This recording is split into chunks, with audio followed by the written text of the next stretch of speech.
Alright, ladies and gentlemen, ladies and gentlemen, ladies and gentlemen, ladies and gentlemen, welcome to the Real Talk Podcast, episode 16 with official Daikon, Matz Stream, and Pew Gemini Live. Guys, give us 10 minutes, we're going to get going at the top of the hour. But do feel free to relax, hang out, chill out, whatnot. But yeah, we've already been having our Real Talk before the Real Talk Podcast. Fuck. We're out of topics. Sorry guys, go home. Let's see. But yeah, you guys can feel free to chat. Like, honestly, we're on the live screen. But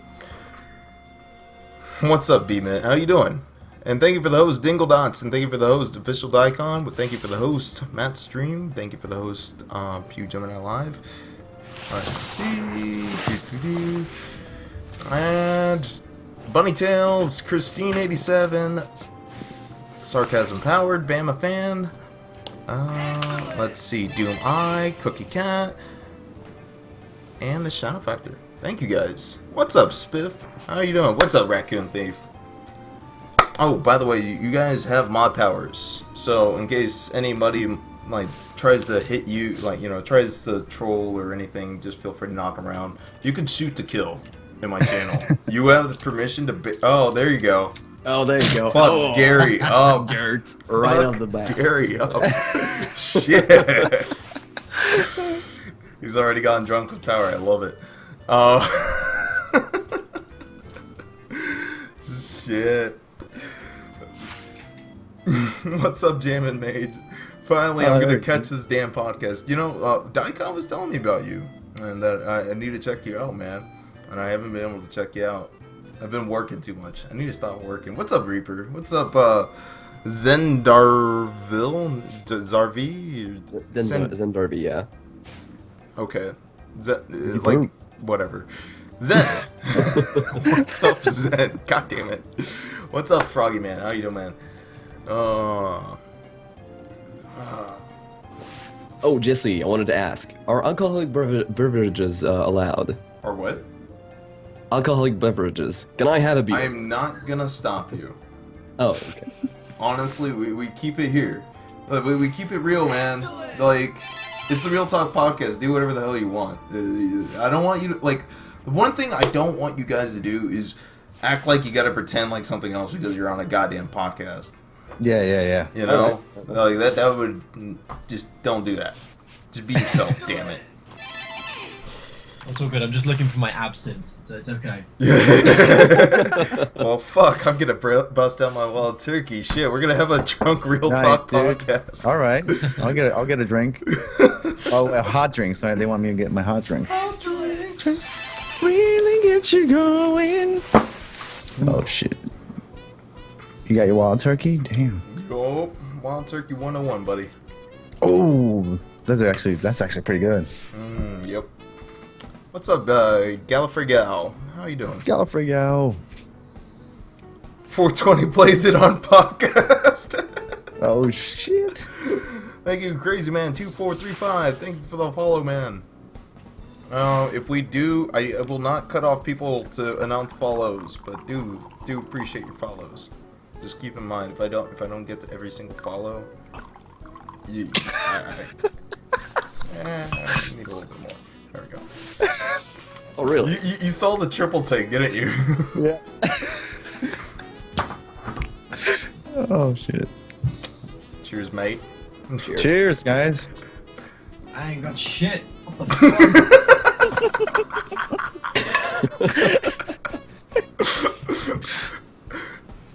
I got jasmine tea with some rum. I'll be honest, I thought about actually getting a green tea. This is much better. Oh, man. Ah. Oh, What's up, Skoloff? Oh, yeah, it's been a while. Man, look at all the beautiful faces. I mean, beautiful usernames. I can't technically see your faces, but, you know. Good. What's up, KLB? Black yeah, absolutely. This is good. I approve. I still can't see you guys on my Skype. I don't know why. Really? If you press, there's a little thing at the bottom that might come up that says, "Do you want to accept all the videos for this call?" Oh, that's why. Yeah, that's the one. There you That's the one. There we go. Apparently, I need to invest in Zoom. Zoom is good. Zoom is very good. You get 1080p webcams, and you also get really high quality audio as well. If I remember correctly, you have to pay to host, but you don't have to pay to join a call, right? Nope. Yeah, just to pay to host. So you literally, it's like $10 a month. That's it. And then you just give people the link and throw them in. Yeah, I mean, now that I have a job, that's not too bad. I mean, it's just like one of those things, like, I have a job, so I'm sitting there, like, clawing for every income I get, like... Yeah, I know what you mean. Oh, what's up, Cubs? How you doing? And what's up, Nerd Assassin? Oh, Nerd Assassin. Yep. I've got kind of a good and a bad thing going at the moment, because I need a job that I can transfer over to America. Right. In terms of monthly income, and the only thing that I'm qualified to do or not qualified to do is Twitch. So I pretty much, at the moment, my excuse for my parents is like, hey guys, like, even if I get a job here, it's not, you know, base assets that the problem is, it's monthly income that I need to reach a certain threshold before the Americans deem me worthy of their country. So, you know, I've just got to keep doing this basically, or go and fucking host a bingo chat call or something. I don't know. Host a bingo chat call? Like, yeah, I'll just run a bingo website. That's what we'll do. Sounds like a plan. I'll meet you there. I've actually never played bingo. It sounds really boring.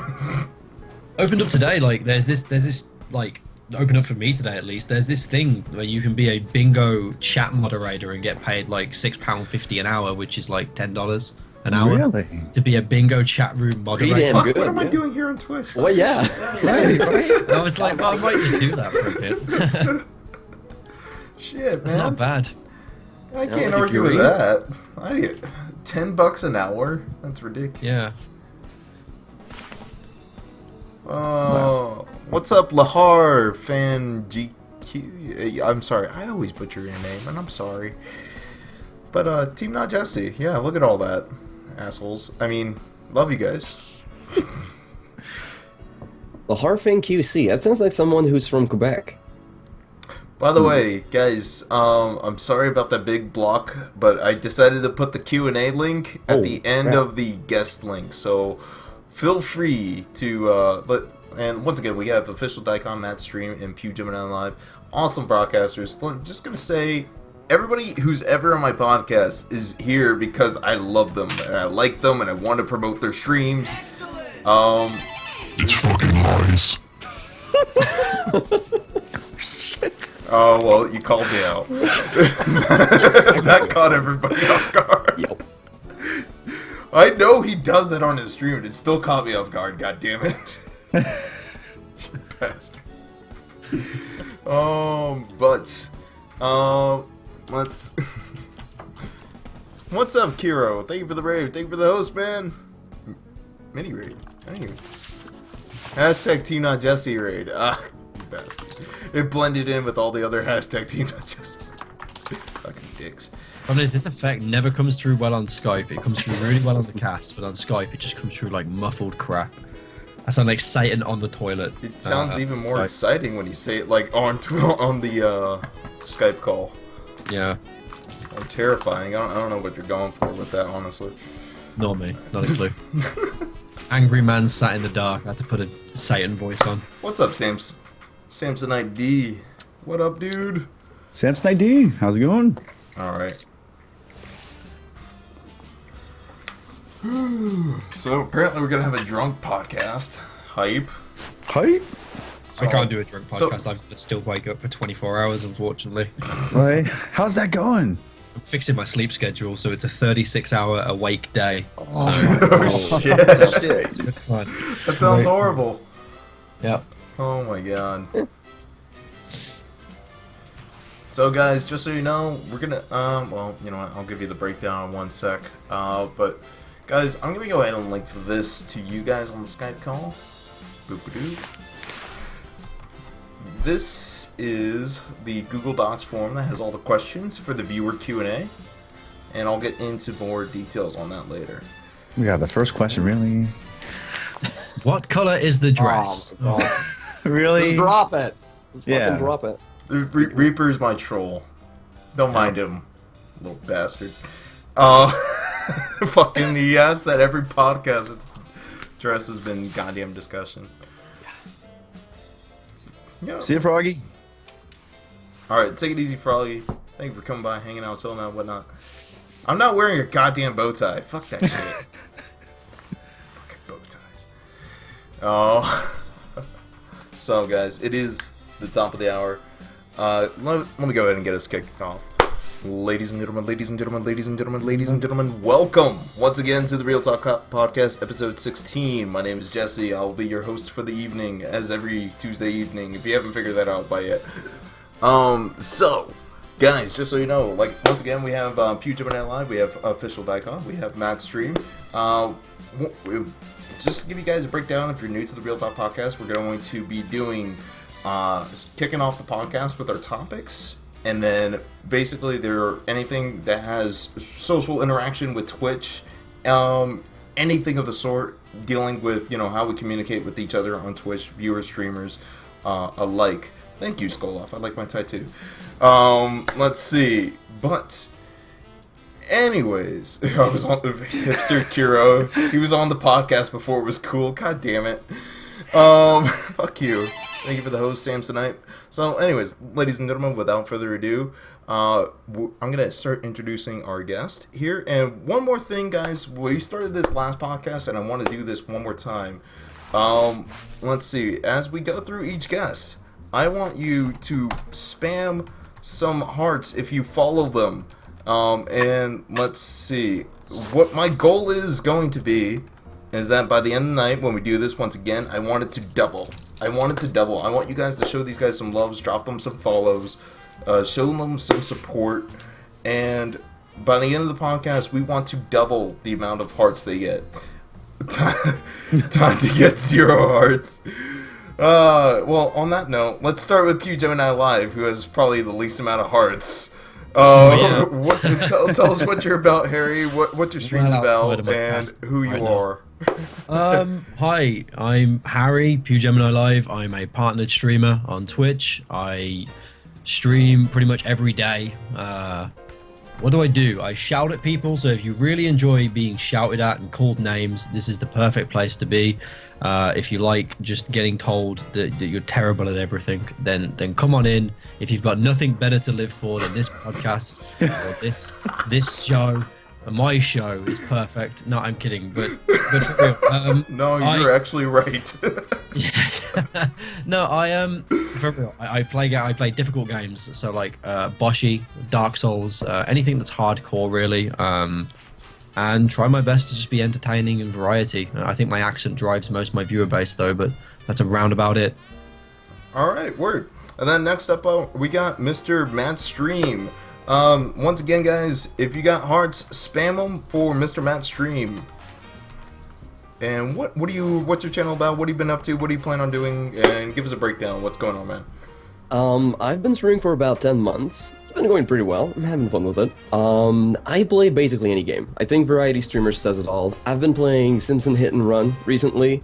I've just been done with that like a month ago. And right now I'm doing Dark Souls Blind. So this is completely new for me. I got kind of I don't know. I'm I'm difficult about the games that I play, so I have a lot to say about Dark Souls. And I'm doing an Insanity Run, the whole trilogy of Mass Effect. So I find that really fun, actually. I like to challenge myself. And I would probably correspond to what you would say a small-time streamer. I stream about 3 times or 4 times a week, following my schedule, and that's pretty much it. Alright, cool, man. Alright, and last but not least, we have the Raging Asian, as he likes to call himself, Mr. Official Daikon. What have you been up to? What have you been about? And guys, feel free to spam those hearts. You know who he is. Yeah, thanks, Jesse. Well, I am the Raging Asian sensation, as I guess. I'm sorry, I left out the sensation part. That comes from a nation. Yeah, I'm a variety streamer. I do more so retro consoles and mainly Nintendo. I've been a Nintendo kid growing up, so I play anything from NES to Super Nintendo, N64. I'm gonna get a GameCube, Wii, and Wii U. And I also have a Genesis as well, but I've been dabbling with some Steam games here and there. But yeah, I usually stick to the retro consoles, and I love to rage. And when I rage, I would call people out, call them names and whatnot. I try to tell people, hey, it's not serious, okay? I'm just raging. That's why I call myself the raging Asian. But yeah, that's what I do, and hopefully soon have a podcast as well with Mr. Mustachio. I don't know if you heard of it, but yeah, we're gonna try something out. Cool as shit. So I hope the podcast goes well, man. Yeah, man, should be interesting. All right, so ladies and gentlemen, that takes care of the introductions, and I guess I'll kick us off with the first topic of the night. And actually, it's kind of funny. We're kind of talking about this, but monetization of your stream, like when is a good time to go full time, and when is a good time, like when is like a good time to go full time without being like called a sellout or anything like that? What are you guys' takes on it? I know there's some people who start up on Twitch and they're like, that's all I want to do, you know, and that like they go straight for the goal even though they have no idea what they're doing, you know, they're just aimlessly going for the goal. Or should it be like something that we kind of ease into? Hey, I've done this for a little while, and then we ease into it, or like what's your guys' take on that? Like should it be like a goal we set from the beginning, or should it be something that we just, I don't know, that happens for some people, I guess? What's your take on it? Who wants to take this one? I'll shoot. Yeah. Well, I currently broadcast full time, but my situation on full time isn't that I warrant the views for it, or that I have the money for it, or that I have the subs, or the hundreds of donations. You know, it's not that I earn enough to go full time. My life situation at the moment means that I can do this full time, so I do. It's a case of, I think it's different for every single person. I've known streamers. One of them really rings a bell here, Alaskan Savage. I mean, this guy, he has over 500 subs. He's got a hell of a lot of viewers. He's blew up on Twitch, and he still doesn't go full time because he lives in Alaska and it's $3,000 rent a month. So he has $3,000 bills at least anyway, and so he works as a sous chef part time because he loves doing it. So I think it's different for every single person. You've got like Lethal Frag, who only broadcasts 3 or 4 days of the week because that's all he wants to do and that's all he needs to do, and the other days he takes off and does what he likes. So yeah, I think it's really different for every single person. I broadcast full time because I thoroughly enjoy it, and I want to make this a full-time business, and the only way to do it is to be around more. And I think that the concept of full-time isn't just being on screen full-time, you know, doing a 9 to 5 amount of hours on the screen. Full-time on Twitch, people are really misconcepted that it's just you wake up at 9 or 8:30, go get your clothes on, set up your green screen, and go do a stream for 8 hours, and then you go and watch TV. I think all of you guys know, and I definitely know, that full time is you are up most hours of the day networking, you're speaking to tons of other people, you're thinking about what you can do with your stream, how you can change it up. It becomes really more of a lifestyle than a full-time job, and you can only stream when you're as big as man versus game, and people come to you. So that would be the only big answer for me. Yeah, I definitely feel like it's funny because like I just started my full-time job and now I'm just doing the podcast, and I thought I could handle just doing the podcast, but now I'm trying to get a hold of people like every second I'm not on Twitch, like, and I can't technically stream every day I want because of my parents, and my living situation needs to be better before I stream full-time. But like I'm sitting there, I'm trying to get a hold of Pew, I'm trying to get a hold of official Daikon, I'm trying to get a hold of Matt, and trying to get everybody together and coordinate the podcast each and every single week, and it's a pain in the ass on its own, just networking for sure. What about you, Matz? What's your take on the going full-time monetization of the stream, and going, I guess, pro? Yeah, I can talk personally for me, what it would take for me to get full-time, like go for it. It would just be mathematics, basically. Just try to see what my progression is like, so when do I reach the point at which I have enough money to live off of it, and how much money do I have to live on my own before I get to that point. For me, personally, it's not even on the horizon. Partnership is not even there. I can't even see it yet. And that's only the beginning of it. From what I've been told, from what I've observed, partnership is not enough. It's the starting point, basically. And once you have that, then you can work off of that to build on it, basically. I can say for sure that full-time is kind of a nebulous concept, kind of like Harry brought up. I feel like I'm doing it full-time, honestly. I spend all of my life basically thinking about it when I'm not doing my studying. And it's the kind of thing that even if I don't do any podcasts, I don't prepare anything special co-op-wise, I got my art assets done, and I'm not touching that anymore. I still spend a lot of time deciding which game I'm going to play and setting up everything. So I would say 4 times a week, 7 hours of playing a game. Yeah, it's almost full time.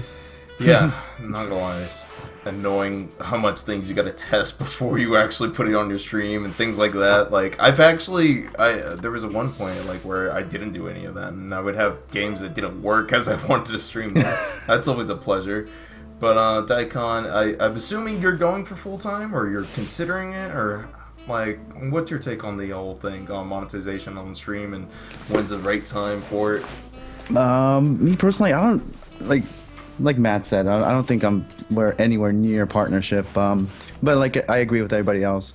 Yeah, if you are in it to grow your channel the way you want it to grow, like to that level, you're gonna have to constantly work, as you know, like you guys mentioned, networking, designing, changing around your stream, even in OBS, futzing around with new bots and new plugins and whatnot, even thinking about what games to play and how that game would connect to another game, so the streamers, the viewers, can come back in and feel welcome, and not like change to a game where, wow, these people came, but now you suddenly change to a totally different game, and those viewers kind of step away, kind of deal.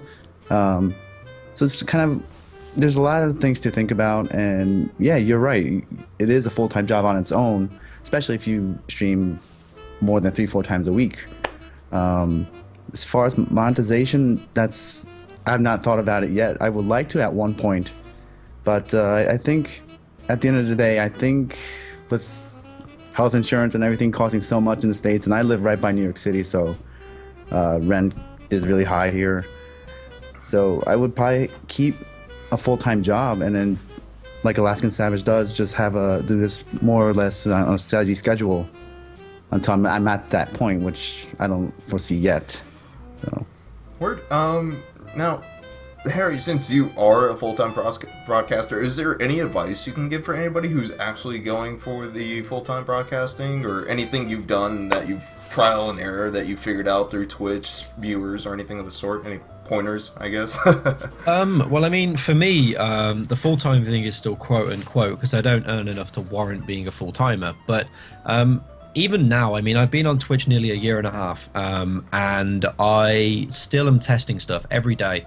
Like, I tested new stuff today. I've literally spent 2 hours on a Skype call before my cast with an audio engineer, going through my microphone and seeing what the hell I needed to do with it.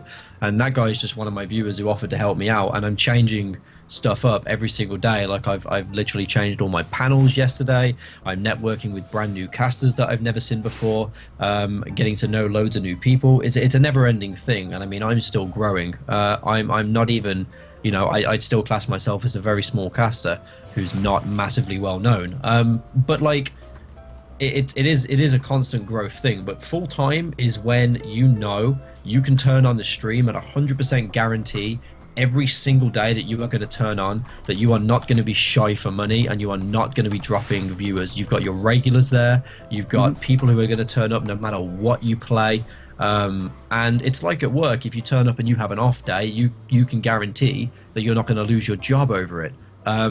You know, it's about feeling secure, really, and knowing where you stand.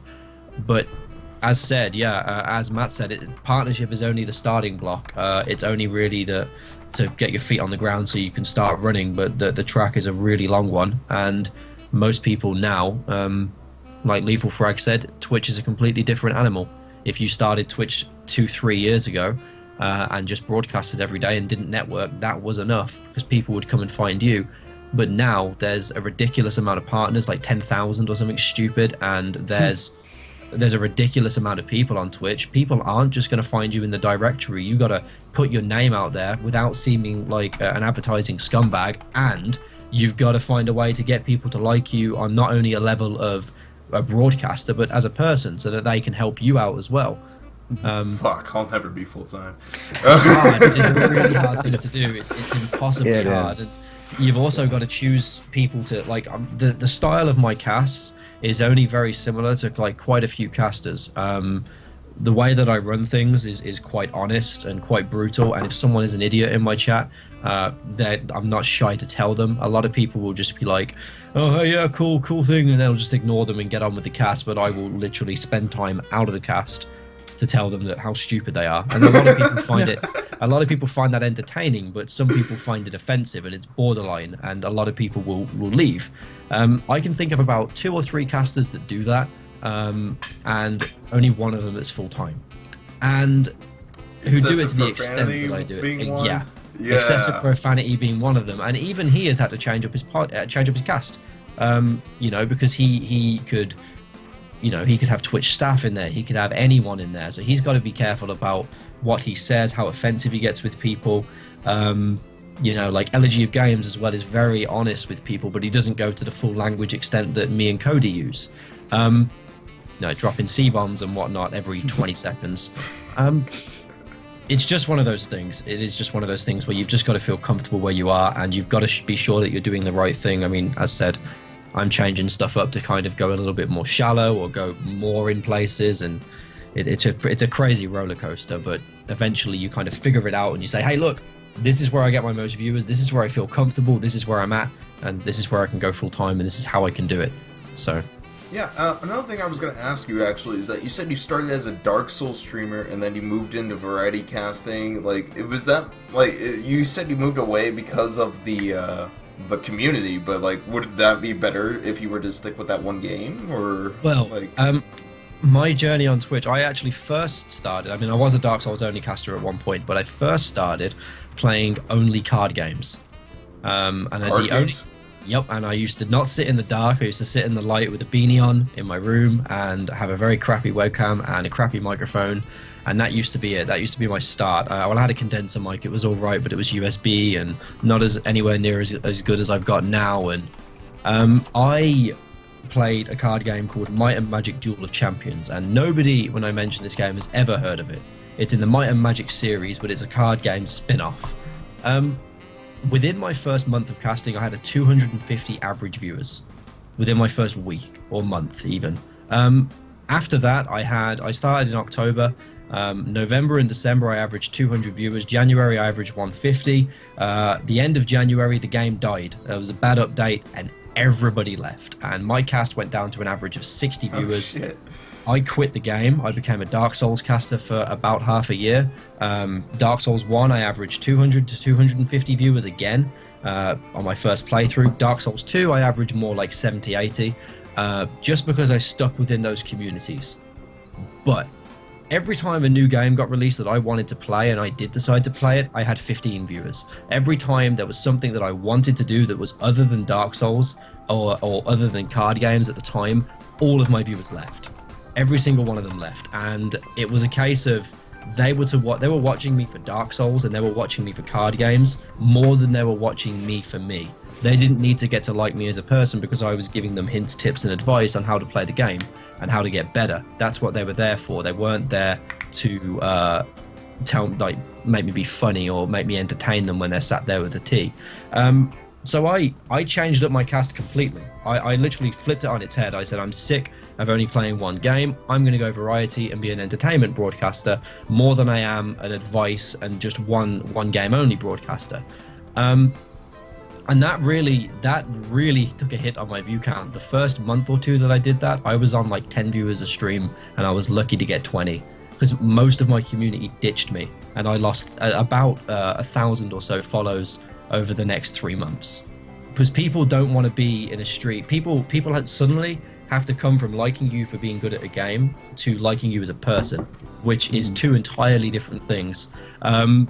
So yeah, I mean, sticking with one game will get you more viewers, will get you more subs, will get you more revenue, and will get you more support, but it will be self-demeaning. You can only do it if you can handle it.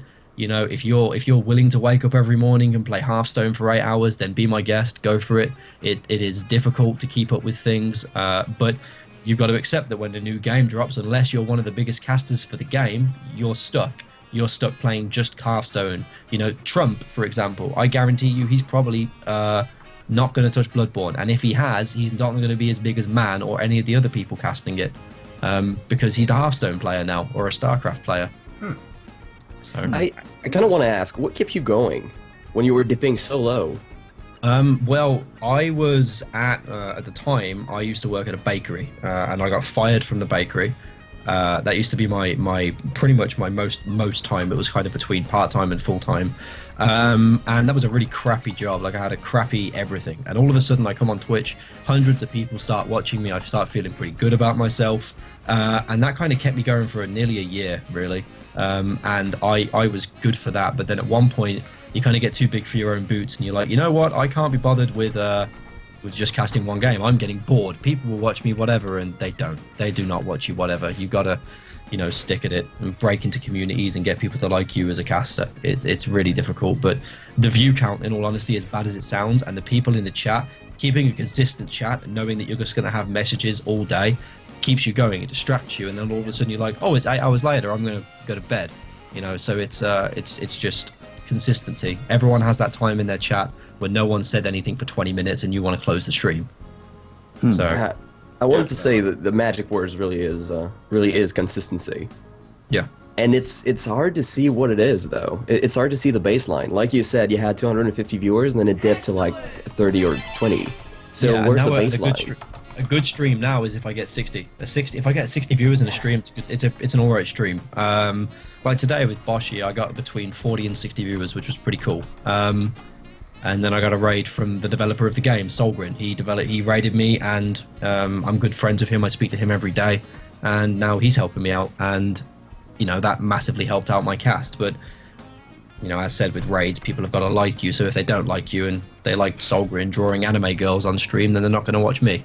But yeah, the baseline is difficult to call. Like with Dark Souls 1 and 2, there was a baseline of a few thousand viewers, because that's what the community is going to cap out at. But with the card game, I was the biggest streamer within a month and a half, because everyone else was from Poland or from Germany, and they didn't have as good English as I did. And then I come on, my British accent, explaining stuff quite clearly to people, and everyone's like, we're going to watch this guy instead of that. So Wait, is it the British accent that makes you sound smarter? It was just people could understand me easier, because a lot of the people who played it, like there was this one German guy who was the biggest streamer for the game, and he kind of left the scene, but he didn't have very good English, and people were struggling to understand him, and most of his community, when he left, just came over to me, and I just hit the jackpot at the right time, really. Word, it's always a little bit of luck for sure when you're streaming. Yeah, absolutely, a lot about timing. Absolutely. What about you, Matt and Daikon? Are you guys striving for full time, or I know you guys say it's like off in the distance, but is that something you want to accomplish in the long run, maybe, or? Like... When I started out as a streamer, I never had the idea that it would actually work out. I was just challenging myself to see if I could actually do a good job at it. I didn't really care if I succeeded, per se, quote unquote. But yeah, I see it as a possibility in the far future. It might happen. I mean, I get good casts once in a while, but it's all about consistency. I'm not going to apply for anything like partnership until I have consistent numbers that are going to be over what it would take me. Like, I don't want to just be lucky, have a huge peak, just get partnership, and then everything just drops down. And at the same time, I would love to be full-time. It would be wonderful, but as it is, I feel like I spend more time than what I'm getting back for it. It feels like an investment, so I'm not gonna drop anything, honestly, because I would first of all lose all of that, and it's basically my first source of socialization. It's the way that I get friends and contacts and all that. So that's what keeps me going. But I will keep going, and if it happens, it happens. I'm not exactly pushing for it, because that's the best way to get discouraged, I feel. I'm getting lows, I'm getting highs, and the lows would be way worse if I was actually striving to be full-time. Word? Yep. What about you, Daikon? And I know you put a lot of time and effort in your making the podcast and whatnot, and so I'm assuming you're going to get full-time maybe, or maybe partnership eventually down the road and whatnot, or... I would like to, yeah. But, no. But, I mean... I don't know. I started streaming because I love playing video games and I like to interact with people, and that's the whole reason why I start.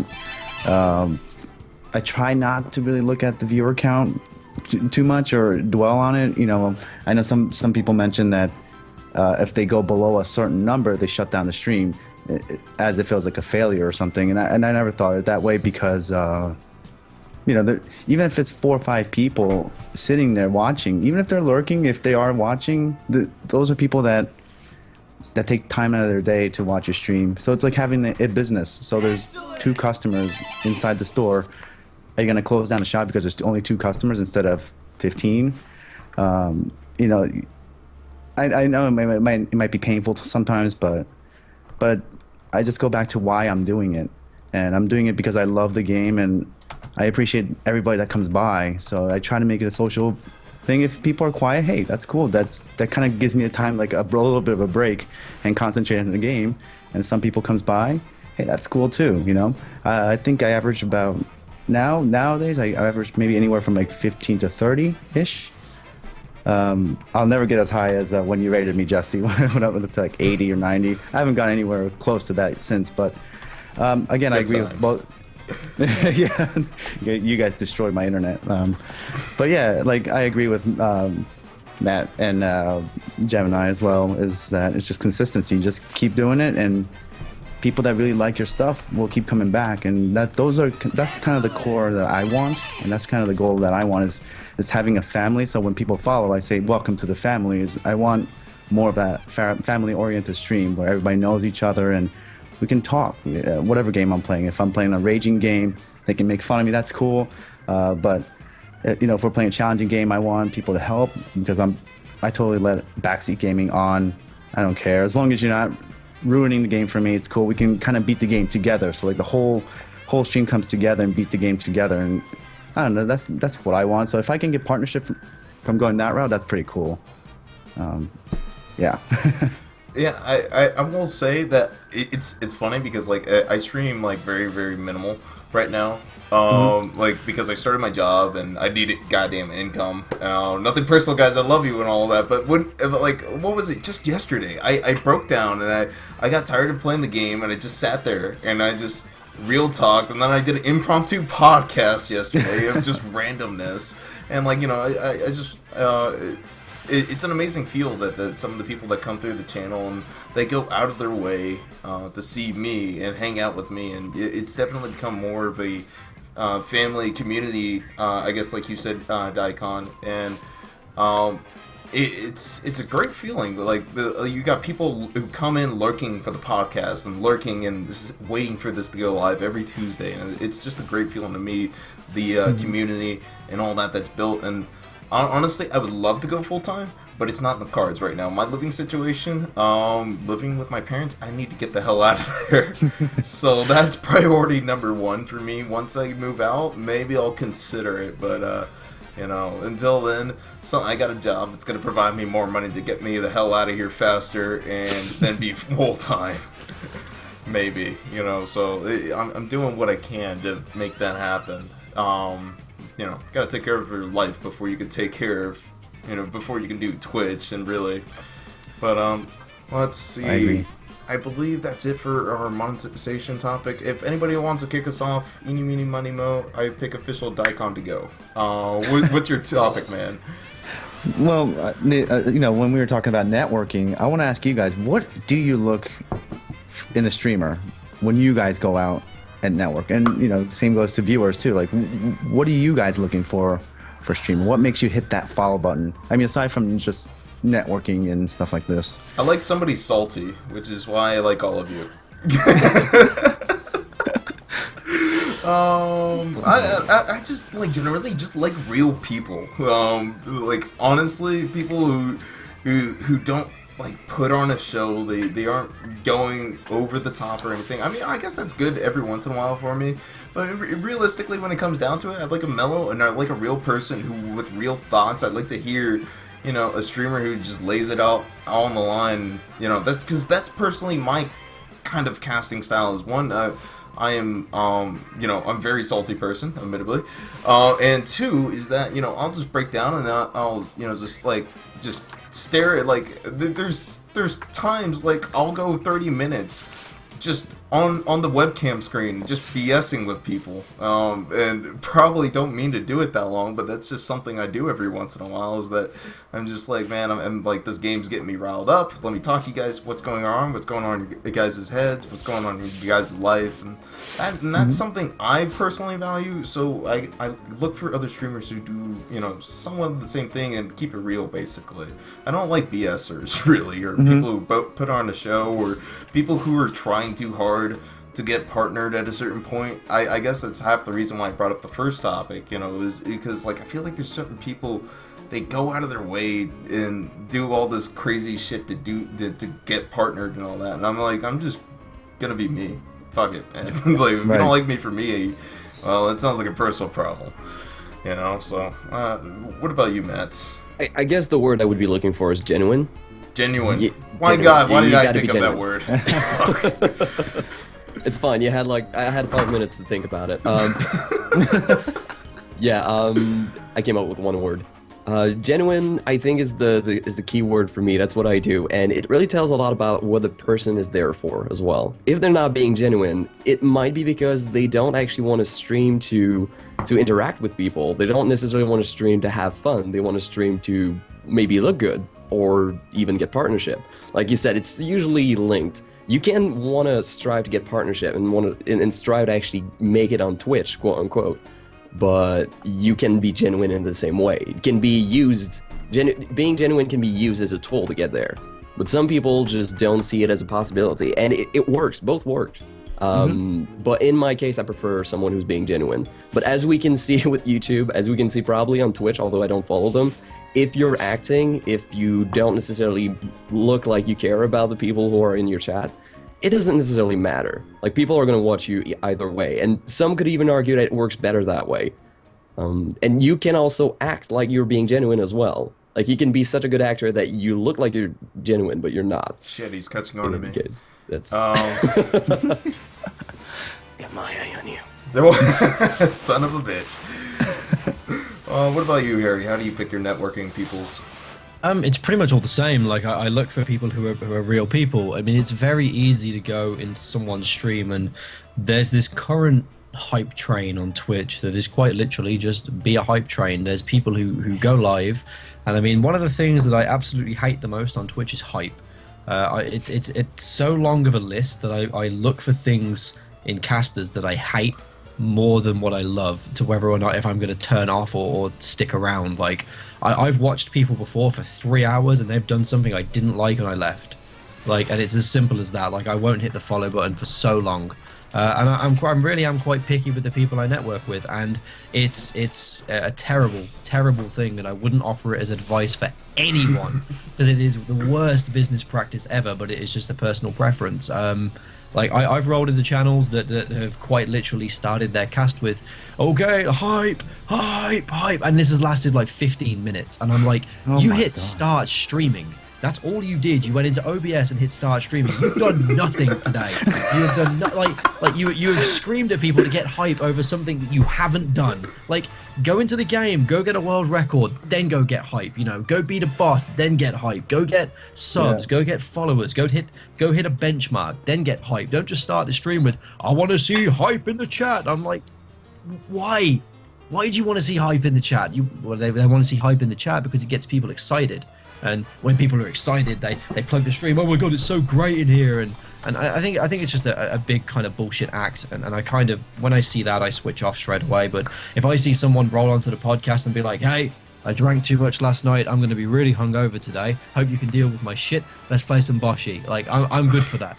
Like, that's my kind of cast, you know. I mean, I watch people, like, I think one of the casts I frequent would be like Gary Faceman, and I mean, I do one of my podcasts with him, and he and Shiny and Ram as well. But I hang out a lot in Gary's channel because he's on at good times for me after I finish the stream. He's a real genuine guy, and he doesn't pull the whole kind of hype up.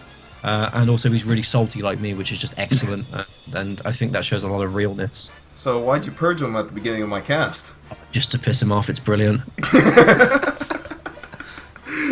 No, but in all seriousness, Like, what about like people who like I know I personally do when people raid my channel, I like to hype things up and whatnot. Oh, yeah, that's like, great. is that Yeah, yeah. perfectly fine, or like, Yeah, or yeah, is there absolutely.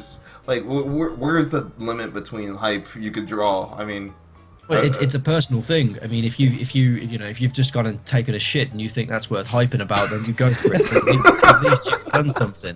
But like it's the people who do virtually nothing and then they hype about it. Like if you've got a raid, if you've got a sub, if you're getting followers and you've got a good benchmark to reach, if you've got a really active stream and there's something cool happening and you're about to reach an area that everyone's going to be really happy about in a game, hype about anything like that kind of stuff. But it's pointless hype that I don't like. Fake hype.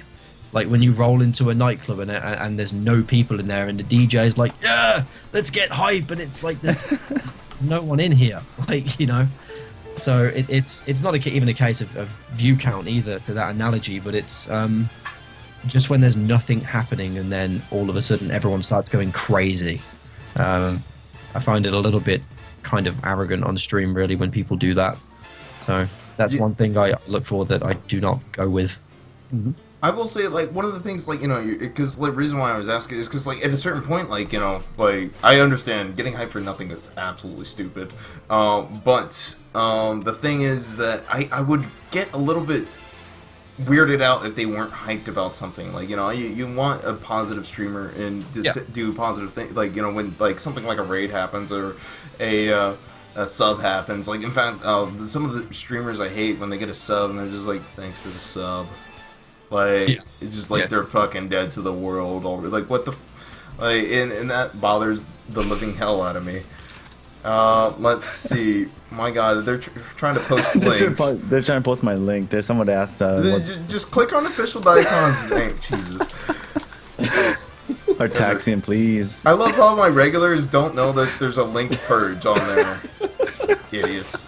I love you guys. Yeah, the people getting purged is just your regulars a lot of. I know, they're here every day. They know there's a link purge and they still try. I'm just trying to help. You know what, Artaxian? I'm gonna mod you for the stream today. You can help. So wait, going back to that topic though, do you guys follow let's say a streamer for production value? It's a on a stream? baseline. Yes I would say. and no. Like, basically, if their stream doesn't look like shit, like absolute shit, I will follow and I will network with them. Like, their stream doesn't have to be over the top. In fact, graphics realistically to me don't matter. It's more about the personality because the graphics can get better. The personality is just something that is there, that's genuine, that you can't really change. In fact, I've seen people like no overlays, no nothing, and just very simple, straightforward, and that's fine. That's what they want to do, and maybe they'll do something different later down the road. But that's entirely up to them. But like overall, you can't change the fundamental like aspects of a human being their personality. Like that's why like I generally follow them for their personality, how they approach chat, how they approach their stream, how they approach their just everything in the chat, like from the game to, etc. Like raid, subs, donations, whatever, what have you. Well, here we go. Well, I guess you guys touch more on the graphics, but like Pew just said was. He called, the audio engineer. What about audio as far as microphone setup, the quality of sound that you hear of their voice? Like some people, as long as it doesn't suck. like the webcam microphone where you hear, the clicking and the typing, and sometimes, when they're playing the game, if they're using keyboard and they have those mechanical keyboards, and you hear every click and. I think it depends what you're doing with it. Like for me, I am incredibly loud. Like I get very, very loud on my stream. So my current setup is I have a dynamic microphone that is built like a brick, and then I have a soundboard that goes to my computer, and my soundboard has got compression on it, it's got an equalizer on it, it's got everything on it, so that when I scream into my microphone, I can go as loud as I want, like a metal vocalist, and it won't clip. You won't get that terrible clipping sound. You won't get any bad audio from it. And if I speak quietly and I'm having, a bad day, people can still hear me. I think it's a case of know your limits. Like my old microphone, if I used to shout into it, it used to sound dreadful, and if I used to type, it used to sound like I was having like cows run through my room or something. It was crazy. But like, yeah, it's just with audio quality. If you've got white noise, put a microphone noise gate on it. Like, as long as you can see that they've made a little bit of effort with it, like that is all that matters. If there's nothing they can do about a certain thing, then cool. But as long as you've kind of got your audio, as long as you're audible, and as long as your voice isn't killing people, then you're good to go. I will admit, one of the things I feel like I'm always slacking on is my microphone. People say it's alright, but I feel like it could be so much better. But like with my $40 microphone, there's only so much I can do at a certain point. Yeah, I got a pretty expensive setup right now. My microphone was like nearly $200, and my soundboard was about $150. So, and then I had to pay shipping on top of that, and set it all up as well to get it perfect for my voice. And I'm still working on it. I've had this equipment for a few months now, and I'm still working with it. Right. So it's absolutely crazy. Yeah. And it's hard because when you're streaming, like when you adjust your voice, you kind of have to stream it so you can hear it back, like as if you're a viewer. So it takes a lot of work.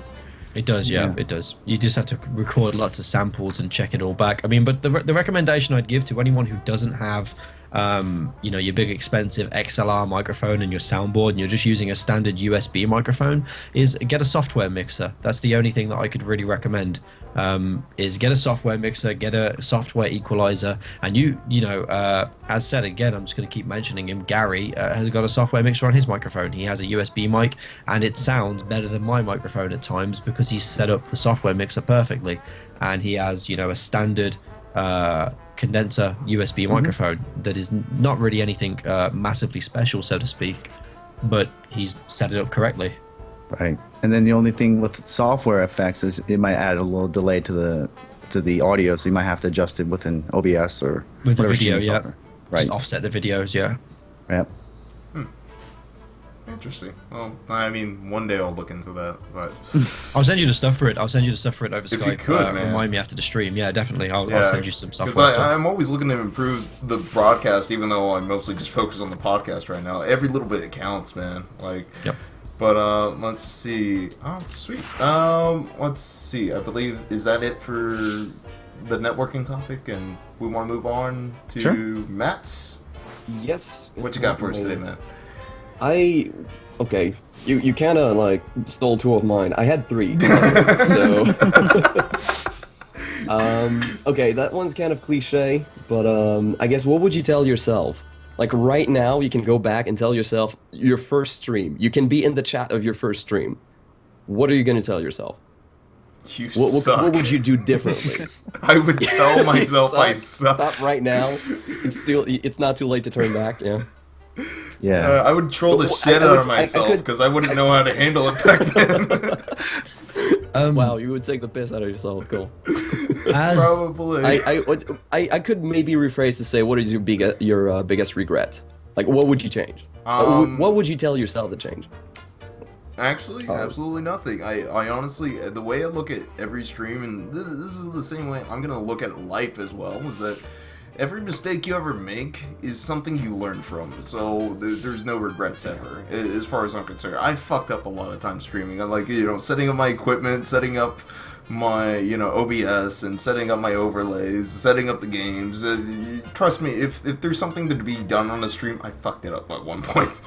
But at the same time, it's all just a learning experience. Like, if I didn't have those little trials and errors to get through, like, I wouldn't have the quality I have today that I like, and like as far as overlays and running the podcast or doing my own broadcast or the networking, and I honestly don't regret a thing. Like, it's all just a big learning experience. In fact, I'm still fucking up as we speak, generally.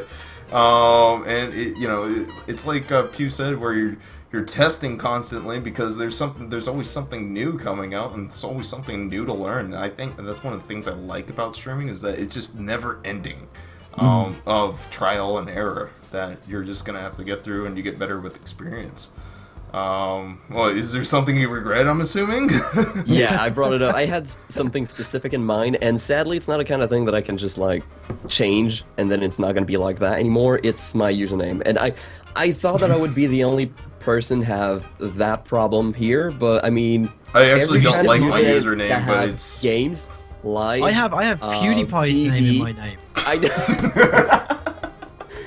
Fuck. But, People come into my oh, is this PewDiePie guy? I take it you don't like PewDiePie? No. Well, Who does? It's like that. He has a completely different audience to what I'm looking for. Yeah. Apparently he's a good guy though. No. Oh, he's a great dude, yeah, fantastic guy. But his type of content is not attracting the same audience to mine. It is like polar opposite. So yeah. So yeah, I was gonna say my username. I can't really. It's kind of too late to change it right now. I feel I may not have too many followers, but I feel like I don't know. I grew attached to it. But it's the fact that I got streaming there. There's kind of the etiquette on Twitch, I'm sure you know, that you're not supposed necessarily to talk about your own stream in someone else's stream. I mean, I don't mind if people do it in my stream, if they've been here for a little bit and they're not just dropping a link. Yeah. But with my username, it makes it kind of obnoxious. I drop in a chat and immediately they know I'm a streamer. They can assume. And that might make me look bad. And first impressions are really important. When you're networking, when you're getting to know people, even when you're making friends, it's incredibly important to look good at first. And if you look like you're trying to promote your stream and then maybe make a friend, as opposed to the contrary, to the opposite where you would get in a stream, be part of a community, and then they find out you're a streamer, that has a way better impact. Yeah. So No, that's something that I can never change, and I'm stuck with it. It's not going to be as big of a problem once pretty much everyone that I want them to know that I stream actually know that I stream, because at that point they probably will have watched at least one or two, and they'll be able to judge without using the username as a base. But yeah. Yeah, no, I know exactly what you mean on that front. I mean, I have live at the end of my name, so it's the same problem. And my buddy Shining Head Productions is a really obvious one as well that he streams. And we were discussing this about the kind of same problem when you have, you know, a very obvious kind of thing that people know that you're a streamer the first time they see you. There is that judgmental basis of, oh, this guy is just coming in here to plug himself. But it works as a double-edged sword, really. If people have got an expectation of you that you're going to do something and you don't go in and do it, you know, there's a chance they're going to be watching you in the chat and saying, oh, he actually didn't plug himself. Oh, he's just a cool guy. Oh, maybe I will go and check out his channel. I mean, the usernames are kind of like, you know, it's just one of those things. But you can look at some of the biggest streamers on Twitch, like Dan's Gaming. You know, that's a very obvious one that he's going to be a stream channel. Yeah. And, you know, look at the size of him, and he's huge, and he never self-promotes, and, you know, just a fantastic guy all But around. everyone knows him these days. Oh, yeah, I mean, he he started, started way ago. back. Yeah, absolutely. Way back. Absolutely. I think I could actually mention Samson ID. That's the way that I met him. He's like, I think he's one of my first followers. I just dropped in this chat, and within the first 5 minutes, he was like, "Hey, do you stream?" So I think it's happened maybe twice that someone had a positive reaction to my username. Yeah. Probably two or three times. I don't know. I always look at it as a username, and I'll follow you if I like you. Like, it never really Yeah. bothered me. I never really thought too much about it. Then again, you know, I don't have live or stream or productions in my name or anything to worry about. Yeah, I mean, I thought about it because I do have it. Like, I'm wondering sometimes why do people may not have a good reaction vis-a-vis myself, so... You know what's interesting? Gal Fregal and Borzoi just said, you know, someone that comes in the chat and say, hey, I'm going to go stream this, or I currently stream this game, or... Don't do that. Yeah. It's scummy. Yeah. Don't I do hate that. Yeah. I banned It's people so who do obvious. that. It's Yeah. so I had obvious. someone do it at the start of today's stream. Literally do it at the start of today's stream. Hey, do people want to come into my stream? We'll raid this channel at the end of the show. And I'm like, go away. Like, this is not your billboard to advertise your stream on. Yeah, seriously. I don't so much mind that they do it because it's not going to have an effect. People are not going to just go over there unless they've been here and they actually like the guy. See, But to me, it's just- a respect it's the thing. intention. It's Yeah, the exactly. respect. Like, It's the you're intention. being a disrespectful asshole. Like, what was it? I saw somebody, for example, had one of their buddies post their channel into Witwix's stream. So we went into that guy's channel and we posted Witwix's channel and all over his chat. That's a good way to get him banned. Yeah, he was not happy. He was pissed. It's like, well, see why we don't do that? Like, see why you're a dicker? Jesus. But yeah, no, I don't mind it, like, if it's somebody who's been a part of my community and people I know and people I'm big on my community and I want to support my community members, and be able to, if they stream, hey, let me know, and I'll be able to follow you back and see what you're up to, what's going on, and be able to help you out where I can, setting up OBS or whatever, whether you're just starting or whatnot. I'm all supportive for my community, but if you're just coming out on your first time and you're coming to promote yourself, yeah, no, get the fuck out. We're done. Not a good idea. Yeah. It's all about, one, how they approach it, too, and two, just, if you don't know the person, just don't plug yourself, period. I mean, maybe Twitch message them or Twitter message them or something off stream, mail, or, but as far as, if you don't know the person, don't do it in chat, because that's just gonna piss somebody off, if not everybody off.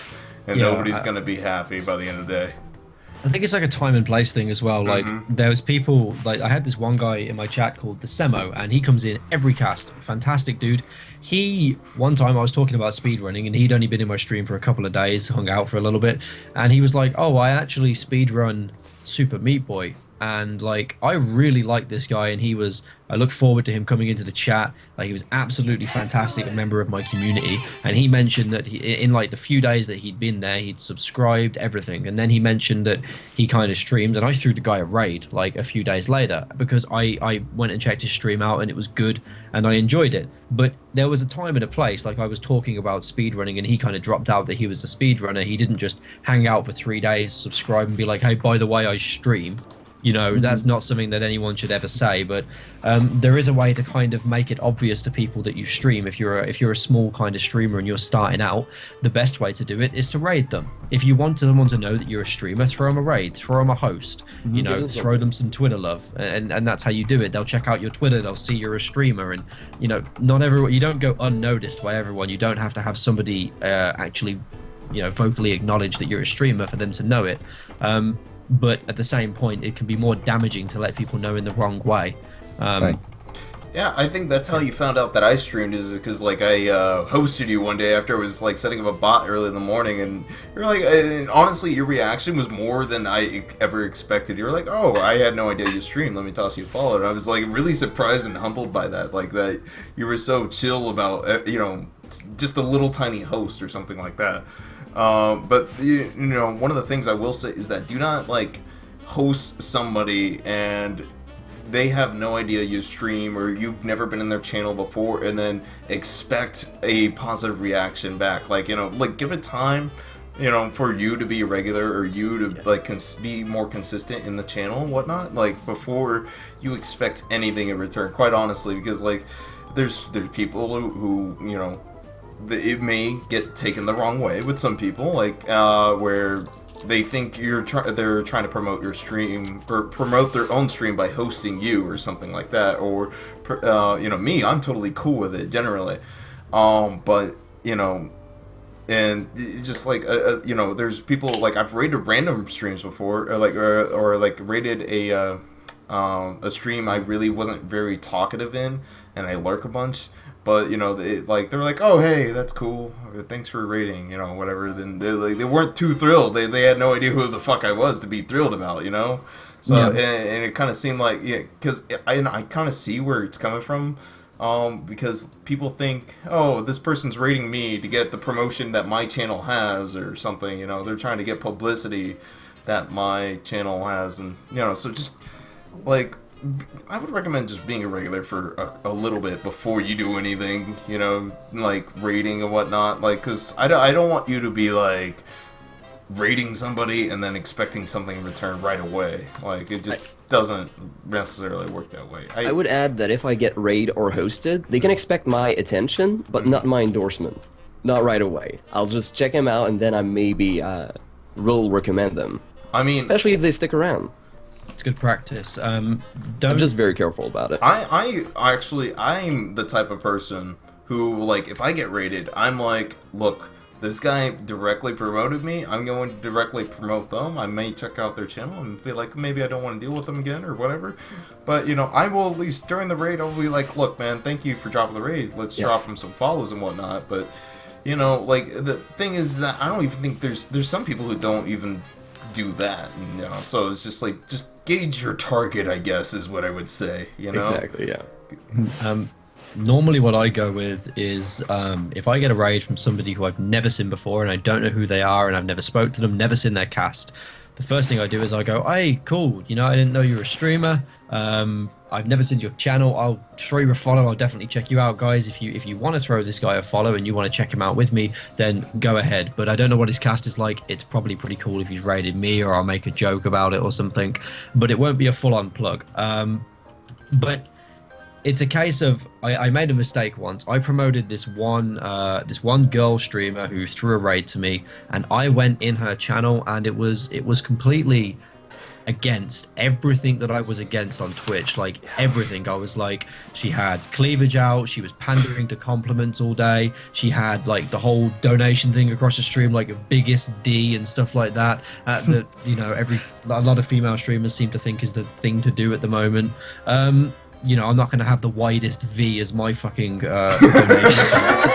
It's, you know, it's just a trend that needs to die, but that's on a whole nother topic. But yeah, and I regretted plugging it because I was like, I have given publicity to a channel that you know, in my opinion, I don't want to give publicity to. I don't want this kind of stuff to start trending on Twitch, and from now I'm more careful with who I plug. I make sure I at least go and check them out, even if it's just in the break. I go and check their highlights out for a little bit before I kind of send my guys over there, so to speak. You know, because there's a certain level of quality. Yeah, absolutely. Yeah, It's a It full-time goes back job. to what we were saying. Yeah. I think that there are enough streamers on Twitch that you need to be picky about who you're going to be around with. Just who are you going to follow, who are you going to check out, who you're going to promote. There's so many people out there. Like Jesse asked me to basically just select someone to shout out, and I had to make a list. I got too many people, and I'm extremely picky with the people that I actually hang around with. You know what's really hard is that I feel like I'm picky, and then I'm always recruiting somebody new for the podcast, and I'm always branching out. It's such a it's like the biggest struggle to get this thing together with new people and new faces on here every week, because that's what I like to do. I like to pick new people's brains rather than have the same people, the same old. But yeah, it could be kind of a conundrum I have. But at the same time, the more new people I bring on, the more new people you guys recommend, the more new people I can have with the podcast. It makes it, you know, and the more a whole community of streamers is what would like to build here, you know, personally. But yeah, it's quite the conundrum I have. So you have a whole list of people and you can't decide one? Is that the problem here? Or, Yeah. Yeah? Yeah. I mean, I do this every single week. I've literally running out of people to plug. It's horrible. Really? You're running out of people? I like to I can give you a list. I will give you a list. I don't have a problem with that. I follow so many people that I'm sure you don't even know about. I got one for tonight, but I might need a couple more for next week, so feel free to list me. Alright, I'll send you a list then. I mean, seriously though, off topic, guys. If anybody ever wants, me to check out a streamer, I will do what I can. Just message me. Don't promote it in chat, but message me, and I'll try to give it a look over and see who can get on the podcast or something. Do something, because admittedly, I am running out of people. Because I like certain people. I don't want to just be like that willy-nilly and just have this guy on here, this guy on here, this guy on here. I want to, I want to enjoy my company on the podcast, damn it. But, anyways, without further ado, Mr. Harry, what's your topic for the evening? What do you got going for us? Mine is something that I've been discussing on Twitter recently with a few big casters like Brotato, Hawthington, Bananasaurus Rex, and we had a big discussion on Twitter about this. And it's a little bit off the ballpark, but what's everyone's opinion on people who take swear words that exist for a purpose like the word, fuck and shit, and they change it to stuff like fug and shiz and holy cats instead of holy shit and stuff like that. Like people who specifically take a word and change it and use it for an entirely different purpose than what it was made for. And within that question, when you see someone on stream, does bad language, and this goes for the chat as well, does someone using bad language in every single day sentence, does that turn you off the cast, or do people generally look for someone who's a little bit more kind of polite and like placement with their swearing, rather than just kind of saying, oh, today was fucking shit, I'm telling you guys it was crap, and just talking like out their mouth, really? I mean, I personally am not necessarily a big person on the whole trying to censor yourself, because we all know what you're saying. We all know what you're trying to say, and I can see that being really fucking annoying. But for me personally, fuck that shit, right, Reaper? I am not so, like, I don't know. I'm kind of indifferent. Like, as long as they're being genuine about it, they're being funny about it. Like, one of my casters I actually just found and liked, she was saying feckers all day in her English accent, and it was just, I don't know, it just sounded really awesome. But like, it's one of those things, as long as you're not like trying to be fake, or you're being funny about your censorship and acknowledging it, I guess maybe. I don't find it so much as a problem, but at the same time, I can see where swearing too much is a really huge problem, to where it doesn't emphasize, how do I say? When you have more curse words than legitimate words, yeah. Yes. I know what you mean. They're emphasizers. They're not meant to be in every single word for a sentence. Unless you're really pissed, like, fuck, shit balls. But then excessive profanity goes against that logic. He swears in every sentence, and I love it. But he's varied about it, right? I was about to say, at least he's straightforward with his username, excessive profanity. Like, I think he's probably the only one who could really get away with that, legitimately. Yeah. I mean, being Australian and being British and having that whole kind of... You have that whole kind of cheekiness that you can get away with it. Like, there's literally, like, I got an American girlfriend, and she knows how much I swear. And I was like, what did you think when you came into my stream and you saw me just completely just profane the entire time? And she was like, oh, well, you're British, so, it's just how you guys are, isn't it? Fuck, shit, wanker, and that's all you say. And it's like, well, yeah, but, it's how does the rest of the world perceive it? Because in Britain, I'll walk into a shop and say to a shop employee, like, who I know, or even who I don't know, or I've only seen once or twice, or they'll come up to me and be like, oh, the weather's fucking shit today, isn't it? And they're working, and I'll be like, yeah, it's crap. And that's just how it is here. Like, that's just culture. But in America, it's very different, and the biggest audience on Twitch is in America, and they're all kind of like, some of them really love swearing, and some of them are highly against it. I mean, that's another point I was going to make, is that you just can't please everybody. That's where I'm going to be like, just be yourself, and like, don't try to censor yourself because you think that's what people want, or don't try to curse more because you think that's what people want. Just be yourself. Like, I don't know. Personally, that's what attracts me to a streamer, is them being real. What about you, Daikon? How much do you swear, Mr. Asian sensation of the nation? No, I swear a lot. But you know what's funny? I actually like to censor the chat. It's kind of funny to watch. Somebody saying blah blah blah, and you see the like asterisk, and you know what it is, but you can kind of put another word in there and kind of make it funny. So I keep it censored. It's fun. If they really want to write fuck, they can just write FCK or something, or FKNIN or something like this. And we know what you're trying to say. But I curse in my chat, but I kind of enjoy having to censor on the chat. It's kind of funny. But I wouldn't change the word around, though. Like, I will admit that there's certain things I do censor personally, but I don't go out of my way to say them. It's like things... like, the things I have censored in chat are things I'll never say on cast, personally. Never, ever, like, and I think that's how I like to censor my chat, and, it's basically, how I approach my chat and my streaming style is how I would approach, like, a peer in public.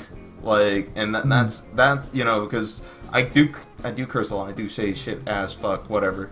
But that doesn't, you know, one, I don't use them excessively, and I use them in moderation. They're sentence emphasizers, as I like to call them, once again. You know, but at the same, like, I'm not gonna cut myself from saying that, and there's certain words I don't like saying, and that is pussy, cunt, mind you, educational purposes, the N-word, and Jew. I don't like, you know, derogatory terms. There's just certain things I don't like saying, and that's where I cut out and censor from the chat personally. So, you know, I wouldn't talk to you guys that way. I don't expect you guys to talk to me like that. Let's see. I think that's about it. I don't know. I'm sure there's more curse words that I have yet to look through. Somebody always finds a way through my censor bypass dicks. But, like, is the problem, oh shit. Fuck you, Sudafed, for that $10 donation.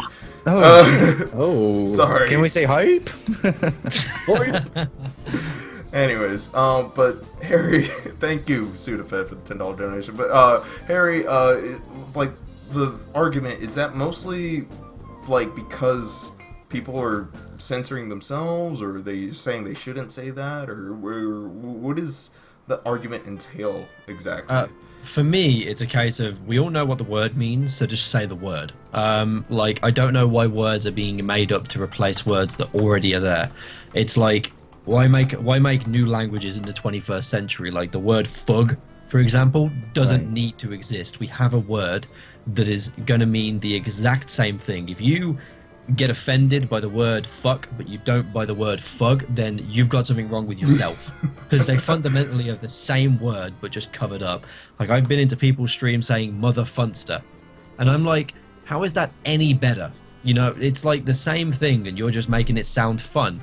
Like, if that's your entertainment thing and you enjoy saying it, fantastic. But if it's to cover up the word motherfucker, then don't do it.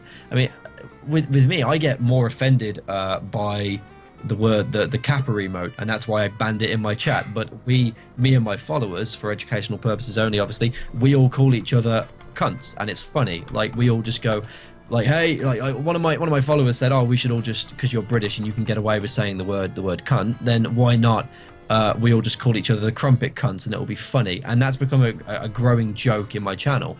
So, and it's something that I say a lot, the C word, and it's something that me and Cody say a lot as well. And I was going to censor it out on my channel one day, and the day that I was going to censor it out on my channel, like a year ago, I found excessive profanity's channel. I was like, oh, fuck it, I'm just going to say it anyway. So it just kind of became a thing now. Do you guys watch the Jimquisition? You guys probably know what it is, no? Jim Sterling? Anyone? No one. Well, he was approaching that subject in the way that he said there's a difference between censorship and creative choice. Like, if it's the person's choice without any pressure on him to make that difference, to make that cut, it's not exactly censorship. They're doing it for themselves. Personally, in French, I do it a lot. I just take a swear word and I just modify it for it to sound different. If I'm really angry, I'm not gonna do that. I'm not gonna go through the trouble of actually doing that. I just think it's cheesy and funny. So I do it for myself. I don't care what other people think, honestly. You know, and I think it's about being eloquent about it. Right. You still can be eloquent if you're using a lot of swear words. What about for channels not checked as mature audiences? Wait, I think swearing, depending on the words, can be PG-13. And you gotta be 13 to be on Twitch, depending on the words, you're fine. Like, if it's just shit, fuck, and that kind of thing, I think it's fine. Because Twitch is PG-13. I actually know, what was it? Co-Carnage is actually a, not a mature channel. It's amazing for such a big caster. He's not a mature channel, and he does censor everything to fluff, and I'm assuming that would drive you nuts. But, like, that he wants his channel to be family-friendly. And that's his whole argument against it, and why he doesn't, you know, like, that's his whole thing and persona that he wanted to represent on Twitch, is that he wanted a family-friendly environment, where nobody's saying curse words of obscenity or doing anything obnoxious, I suppose. And he's actually a caster I like to watch every once in a while. Great, yeah, Ko's a good guy. Yeah, I mean, and so I can understand it in that context where you're trying to market yourself to younger people and be a good role model to younger people. Totally okay with that, personally. Yeah, because and that's pretty much what Ko's about, in my opinion, and what he openly says he's about, and why he openly, censors chat and censors himself. And I remember, what was it? He was playing Payday Hardline, and they said "motherfucker." He's like, "Mother fluffer, mother fluffer." They said "mother fluffer." I'm like, why are you playing this game on stream, dude? Like, I was thinking it at a certain point. I was like, why? But anyways, guys, I think that's gonna be it for, let's see, our topics for today. And you know what? Here's what we're gonna do. We're about to go on to break, but before we go on to break, real quick, we're going to be plugging one person each. This will give you something to do on break. We're gonna take about a 10 to 5 to 10 minute break. But before we go, let's see, who do I want to kick off with? Let's see, Mr. Official Daikon. You got anybody else we feel like we should check out as a community, and who we should be looking at, and what their channel's about, and give us a lowdown on somebody.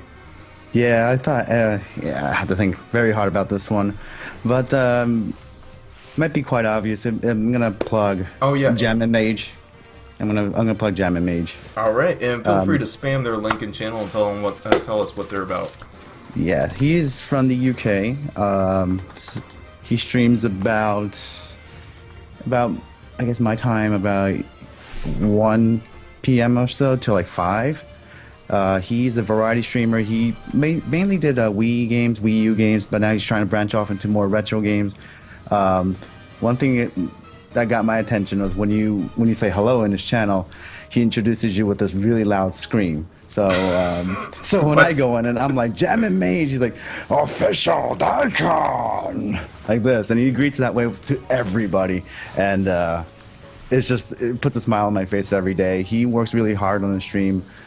He designs all of his graphics. His layouts look actually very similar to Pew Gemini's layout. Very similar, the way he has the background, the game on the top left and the webcam on the bottom right sort of design.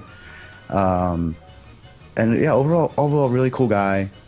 I probably followed him when he has about, 60 followers or so, but he's growing. He's probably around 350 now. And he rages as well. So very cool guy, and that's who I plugged. All right, cool. Let's see. We're gonna move on to Mr. Matz Stream. Yes. Who's your plug for today, since you have so many that you want to plug? Like I said, I just want to start off by saying that my list was very long. There's a lot of people in chat right now that just came to support me, and I wish I could just shout them all out, but I had to choose one person. It's a guy I've been following since basically forever, 8 months, I would say, probably. Within my first 2 months, I started following him. He's a great caster. He's really, really good, and it's a shame he doesn't have more people watching him, honestly. He's actually streaming right now, I think. So if you want to drop in there, it would be perfect. His name is actually really cool as well. He's called Bergo, and he's been a huge support to me, and I like talking with the guy. I actually played with Cards Against Humanity with him quite a few times. He's a funny, very friendly guy. Feel free to drop his link a couple of times. Yes, absolutely. Spam it, hype it up. I'll go check him out. Just check him out, drop a follow. If you're gonna be saying anything, just say hi from me. All right. Probably do it myself. All right. So, last but not least, we have Mr. Harry, Pew Gemini Live. Who would you like to plug? Who would you like to support? Before we go on break. I'm actually going to plug my girlfriend, and there's no euphemism there, hopefully. But yeah, I'm going to plug my girlfriend's channel. I really do not plug her enough. I never get to talk about her stream on my stream because what she does is very different to what I do. And that's not to say it's a bad thing. It's absolutely fantastic. She's a real kind of community community member, and she really kind of runs her cast in a very good way. And it's nice to say that there's a girl on Twitch who isn't here, you know, trying to get her boobs out and just trying to drag donations in. And I mean it in the nicest way possible to every single other female caster on Twitch. But she casts very much like a lot of the general kind of guy casts that you see, which is, you know, webcam, t-shirt, trying to be entertaining and just trying to get along well with the chat. And it is honestly a thoroughly entertaining stream. I watched her as a caster before she became my girlfriend, and I still watch her now, and it's absolutely wonderful. Her name is Tenezomb, which is quite hard to pronounce at first, but you get it eventually. But yeah, absolutely fantastic streamer, and not only obviously my girlfriend on Twitch as well, who's partnered like me, and absolutely wonderful to get on with. So I definitely recommend getting involved in her community. And feel free to spam that link as much as you feel like. Let's see. Got it. All right, I will definitely check her out. Awesome. She's streaming right now too. Cool. Yep. All right. Last but not least, myself. Ladies and gentlemen, let's see. I actually just recently found out about this caster. She was the person who I don't know if Pew Gemini Live is gonna like, because she was saying feckers instead of fuckers. But no, she's really awesome English caster, and I thought I've really been enjoying lurking in her cast a lot. So please do check out Sammy Riley LOL. She is really awesome caster. I've been lurking in her channel since Samson IDs rated her, and I've been, you know, so I really love to give her a shout out. Alright, so please drop on the follows, go check them out, go hang out. We'll be back in about 10 minutes as we get set up for the Q&A portion. And I will, guys, on the Skype call, if you guys could cut off your webcams real quick, just in case if we hit the 4-hour limit. And basically, just whenever you're ready to come back, just turn back on your webcams and we'll get going again. Sounds good. All right. Oh, also, if you want to mute your mic, it's entirely up to you. But, you know, you can feel free to talk to chat as well. Cool. All right. Yeah, I go to the other side. Daikon, turn off. Oh, you're figuring it out. There you go. Good job, buddy.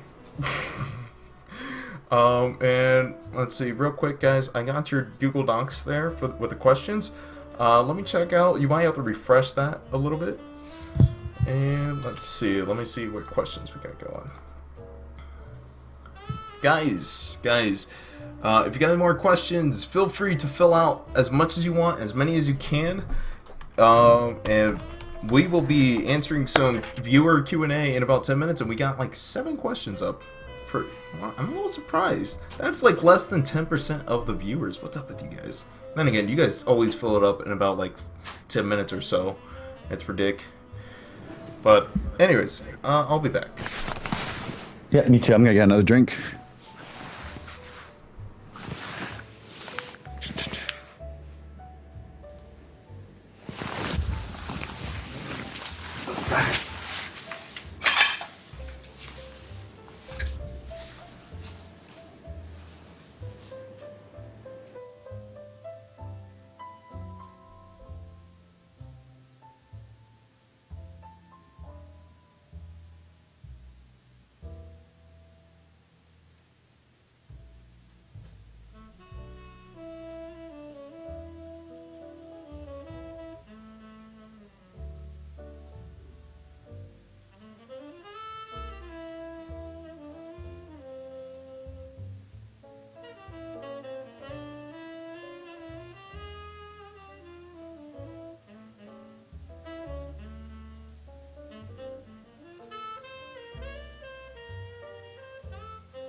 Oh, see you jamming.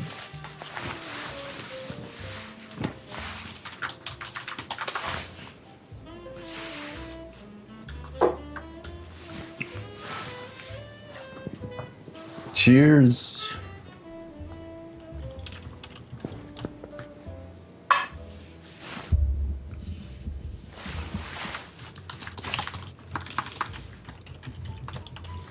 Oops. The whole stream to myself. Oh, geez. You have the whole stream to yourself, eh? Yeah, I thought people were talking, but I got myself another drink. So cheers, guys. Cheers. Cheers. So, yeah, no. Let's see. More questions coming in? I need more, guys.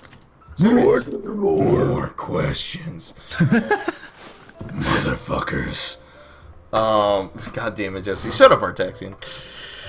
Nobody likes you.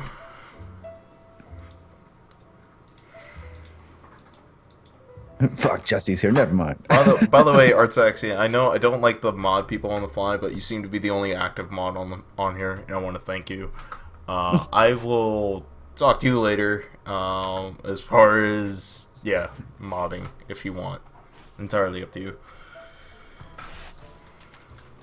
Taxi mod? I know. Now I can't purge them. Damn it. Michibu, you made it to the podcast. Awesome. Hey, what's up, Michibu? So, how's everybody doing in chat today? How are you guys? How are you guys hanging? How are you guys doing? Yeah. Oh, I got Fragrance of Dark Coffee playing. It's a good day. This is Fragrance of Dark Coffee. Oh yes, Scenic. It's Phoenix Wright, Ace Attorney. They have a jazz soundtrack I love so much. Oh, I'm sick. Get better, fucking scrub. Fucking Sapphire being sick. Get some rest. Yeah. Feel free to submit as many questions as you guys want. Make them funny, make them serious, make them trolly, make them real. Do what you want. You know, we're gonna have fun with this, guys, and that's what this is all about. Yeah, man. Oh man, shoot, I had one more topic. Damn. Yeah, I was tempted to go into second topics, but I was afraid we were gonna run out of time. And yeah, that's true. It's all good. So it really did happen at that weird, awkward moment. I was like, I don't know if I cut it now or keep going or what. But yeah, it was more or less. Actually, it was related to a topic that we were talking about the names. No. Oh. Yeah. I'm kind of curious now. Why? Feel free to talk. Well, I about mean, it. Well, let's we go. I ain't gonna stop you. What about names? Oh no! I was thinking how you guys were talking about the regret thing and how Matz has a Matz stream, and then probably if you had if you can pick a different name, you would have been able to. So let's say if you had 100 follows, would you go back and create a new account? I've considered it at 1,000, honestly. really? Yeah. Well, I'm below that, so. The thing is, it's not so much for the follows as for the streamers who know me and the friends I've made. Yeah, I mean, that's exactly why I did it, is because it was just people already know me as this, it's not that big of a deal. Honestly, as much as you may have an issue with having stream in your name every once in a while, I don't think it's really that big of a deal. And honestly, if people got an issue with just a username, I think you probably don't want to network with them. Quite honestly. Real talk. Yeah, I mean, but I wonder if a name, a username, could give an impression on somebody, It does. I'm pretty sure it does. I've been if you told have a name if you have the name something, whatever, rapist one or something like this, Whoa. You're not gonna. Yeah, I mean, I'm sorry, educational purposes. Educational purposes. No, but I mean, if somebody had some sort of name like that, would you go and follow them, even though they might have a quality stream? Well, fuck that. No, man. Yeah, No. That's what I'm saying. But some names are up to interpretation, though. When you have live games, TV, or stream, it's just so obvious. Right. It kind of delves. It makes your intentions possibly about something that you don't necessarily want it to be about, aka self-promotion. Yeah, I'm not gonna lie, as long as there's nothing offensive in their name, I don't know, or stupid in their name. Yeah. I but generally, honestly though, usernames that are just kind of neutral they're whatever, and the ones that see stream, it can have a positive and negative effect, I guess, but never really considered that into account. But as long as they're not offensive, and the ones that really stand out for people are the ones that are, how do I say, funny, I guess. Like, you're never gonna forget a name called excessive profanity. Like, you know? Like, or things like that. Ones that kind of make you laugh or chuckle. But, you know, honestly, usernames in the grand scheme of things, as long as they're not offensive, you're doing alright. I'm back. Sorry about that. It's all good. It's like you were on break. Yeah. My girlfriend's CPU is crashing, so I'm trying to fix it. Oh shit. Oh, Yeah, nice. she didn't understand why her frames were dropping, and her CPU was on 98% usage. So that's what's doing it. So guys, once again, if you guys want to check out that Google Docs, maybe refresh it, see if new questions came in for you. You can pick out whichever questions you like.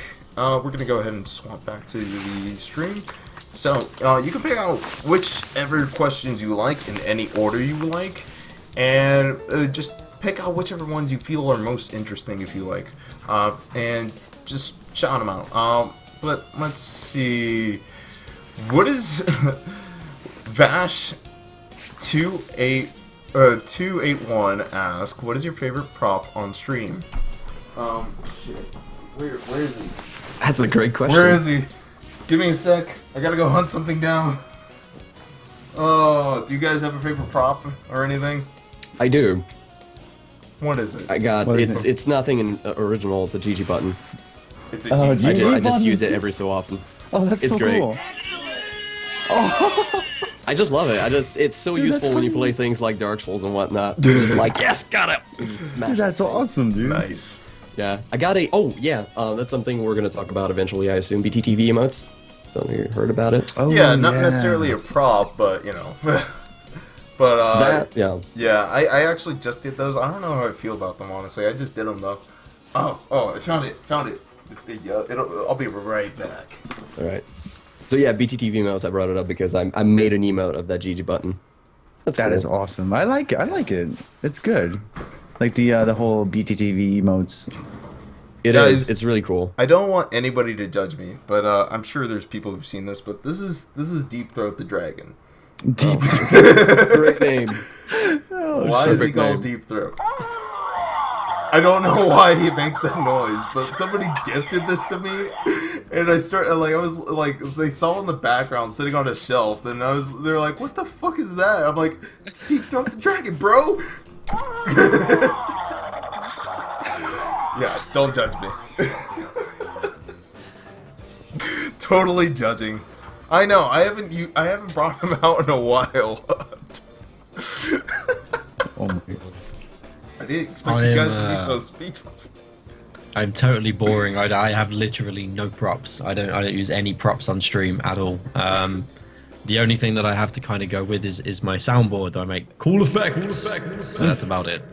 I mean, that's a prop in itself. Yeah, it's a prop, kind of.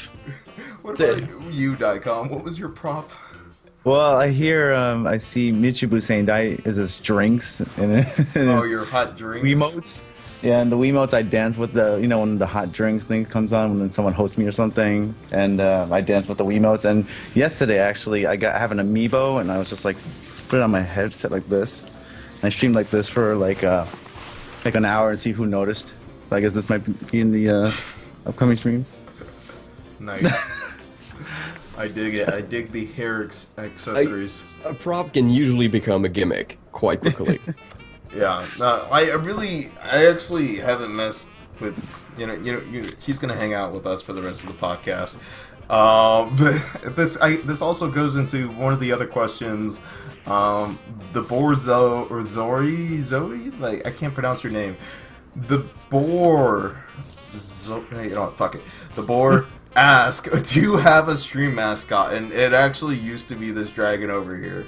This stupid little dragon. This really, really stupid dragon.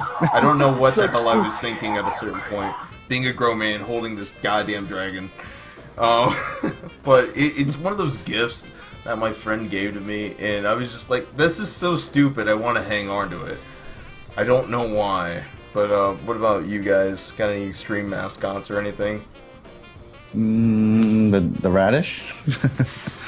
The radish. Yeah, The radish. The radish.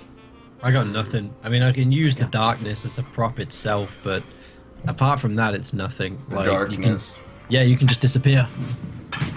Oh man, that's great. Yeah, That's actually pretty good. it's the only But, good thing it's I for. feel like he's practicing it quite a bit. Yeah, it's roller chair. Like whenever, Yeah. like if I get a huge raid, I'm like, leave, we're not here, and I'll just back out of the stream. So that's the only way to do it. That's Can awesome. I ask a related question to that? Sure. Do you have a theme for your streams? Like, a lot of people have something that they call, for example, their viewer base. Like you would say the cunts, for Yeah. example.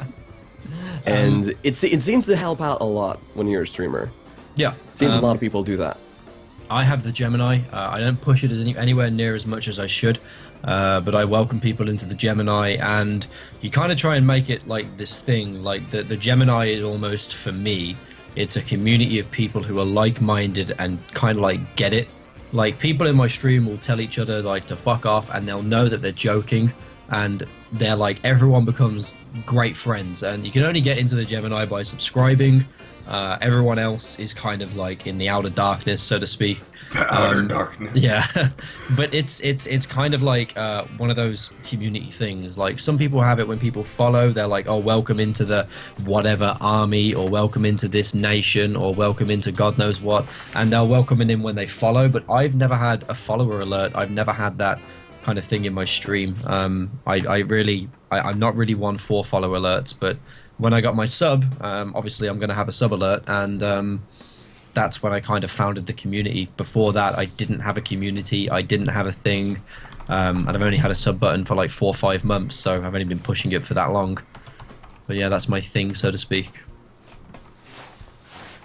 Word. Yeah, I have two different themes going on. There's one. Let's see. Let me just see how well this falls through chat. Let's see. Hashtag Team Not Jesse. That's where the community itself bonds over its hatred towards me. That is legitimately my community. And then there's two, like, my themes and designs as far as like my stream goes, like my overlays. It's honestly, it's kind of straightforward. I like with the podcast, I went with like a retro wallpapers and retro looking font and things like that. As far as the gaming goes, I went with my pixel art, which is all the screens and the animations I do for the screens are things I animated. You know, I took from existing games and I messed around with them, and then I animated them and brought them to life as if they're my own game at a certain point. And then with the, I guess the only other thing would be like my chats are all custom design using CSS coding, and I've messed around with it. Like whenever I do an HD game, I do it to mesh the font to match with whatever game I'm playing. Like if I'm playing a South Park game, I match it with that.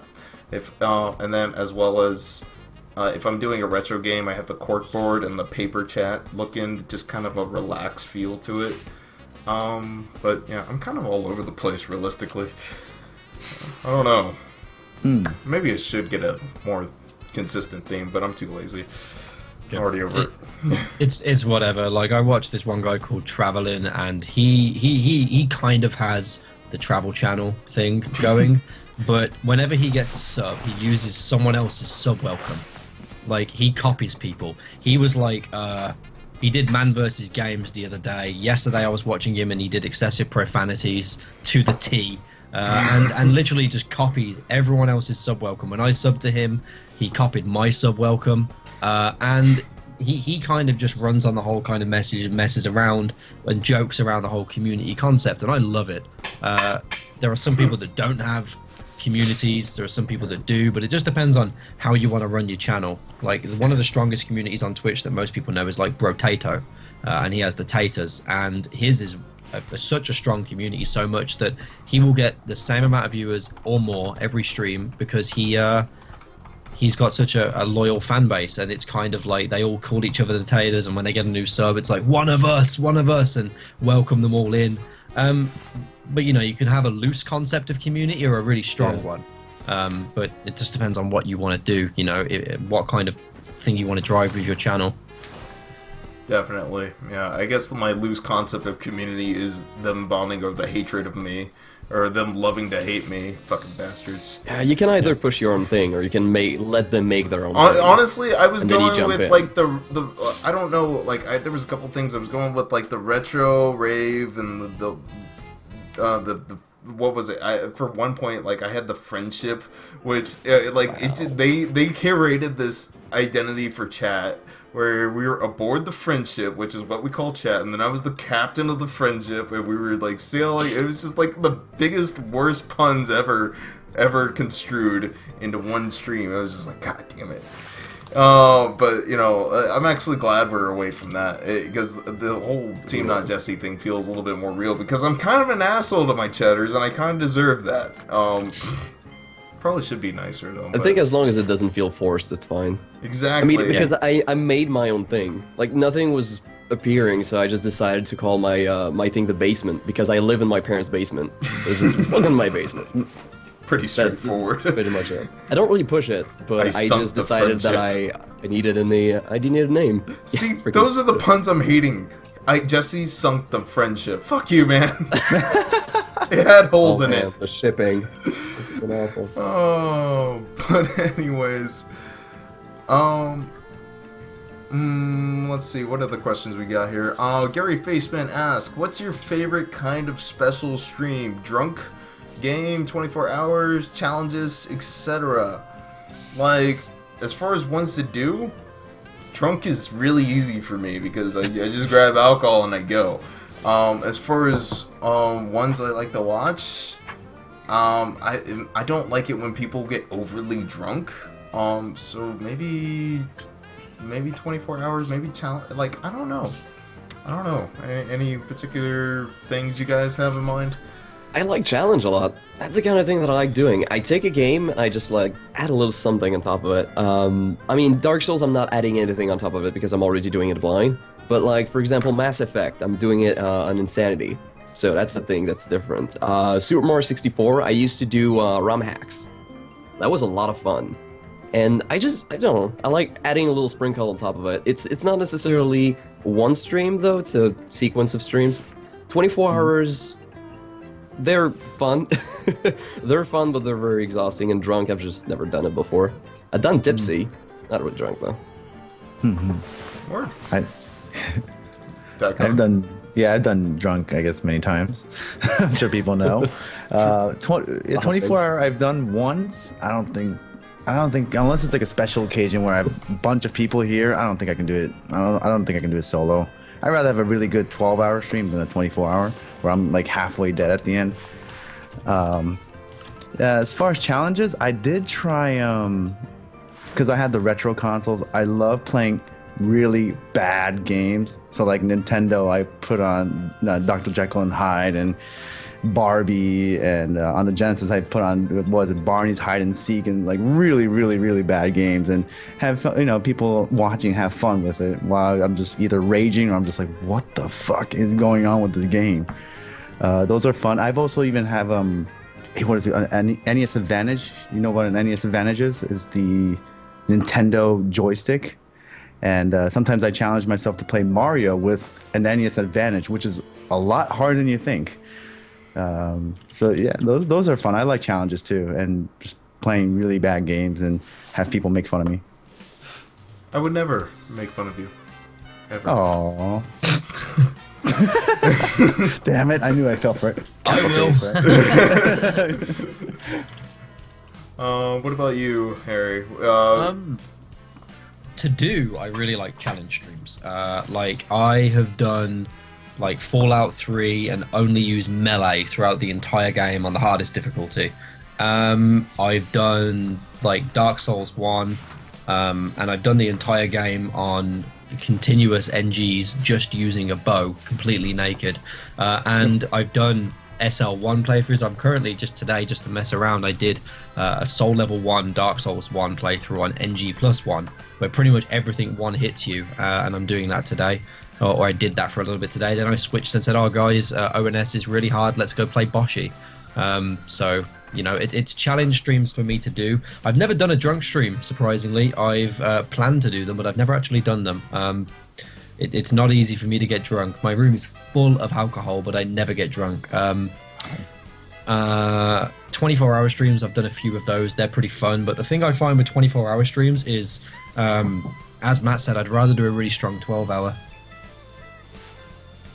I've never done a 24-hour stream, and I feel like, one, I can't do it right now because of my living situation, and two, Yeah. I'm too fucking lazy. Like, it just seems like it drags out so long. Like, you guys, you guys rather do a really strong 24-hour stream. It just doesn't seem worth it for at a certain point to do a 24-hour stream.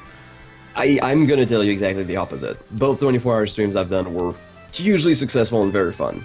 It's just so weird because you catch people in time zones that you don't usually like. I find that Saturday and Sunday mornings around like 9 a.m. I've done 24-hour stream that has brought me to actually stream at both those times, and it's just crazy. I usually stay around, I don't know, maybe 20 people watching, 30 when I'm lucky, and at some point I was at 130, just out of nowhere. Wow.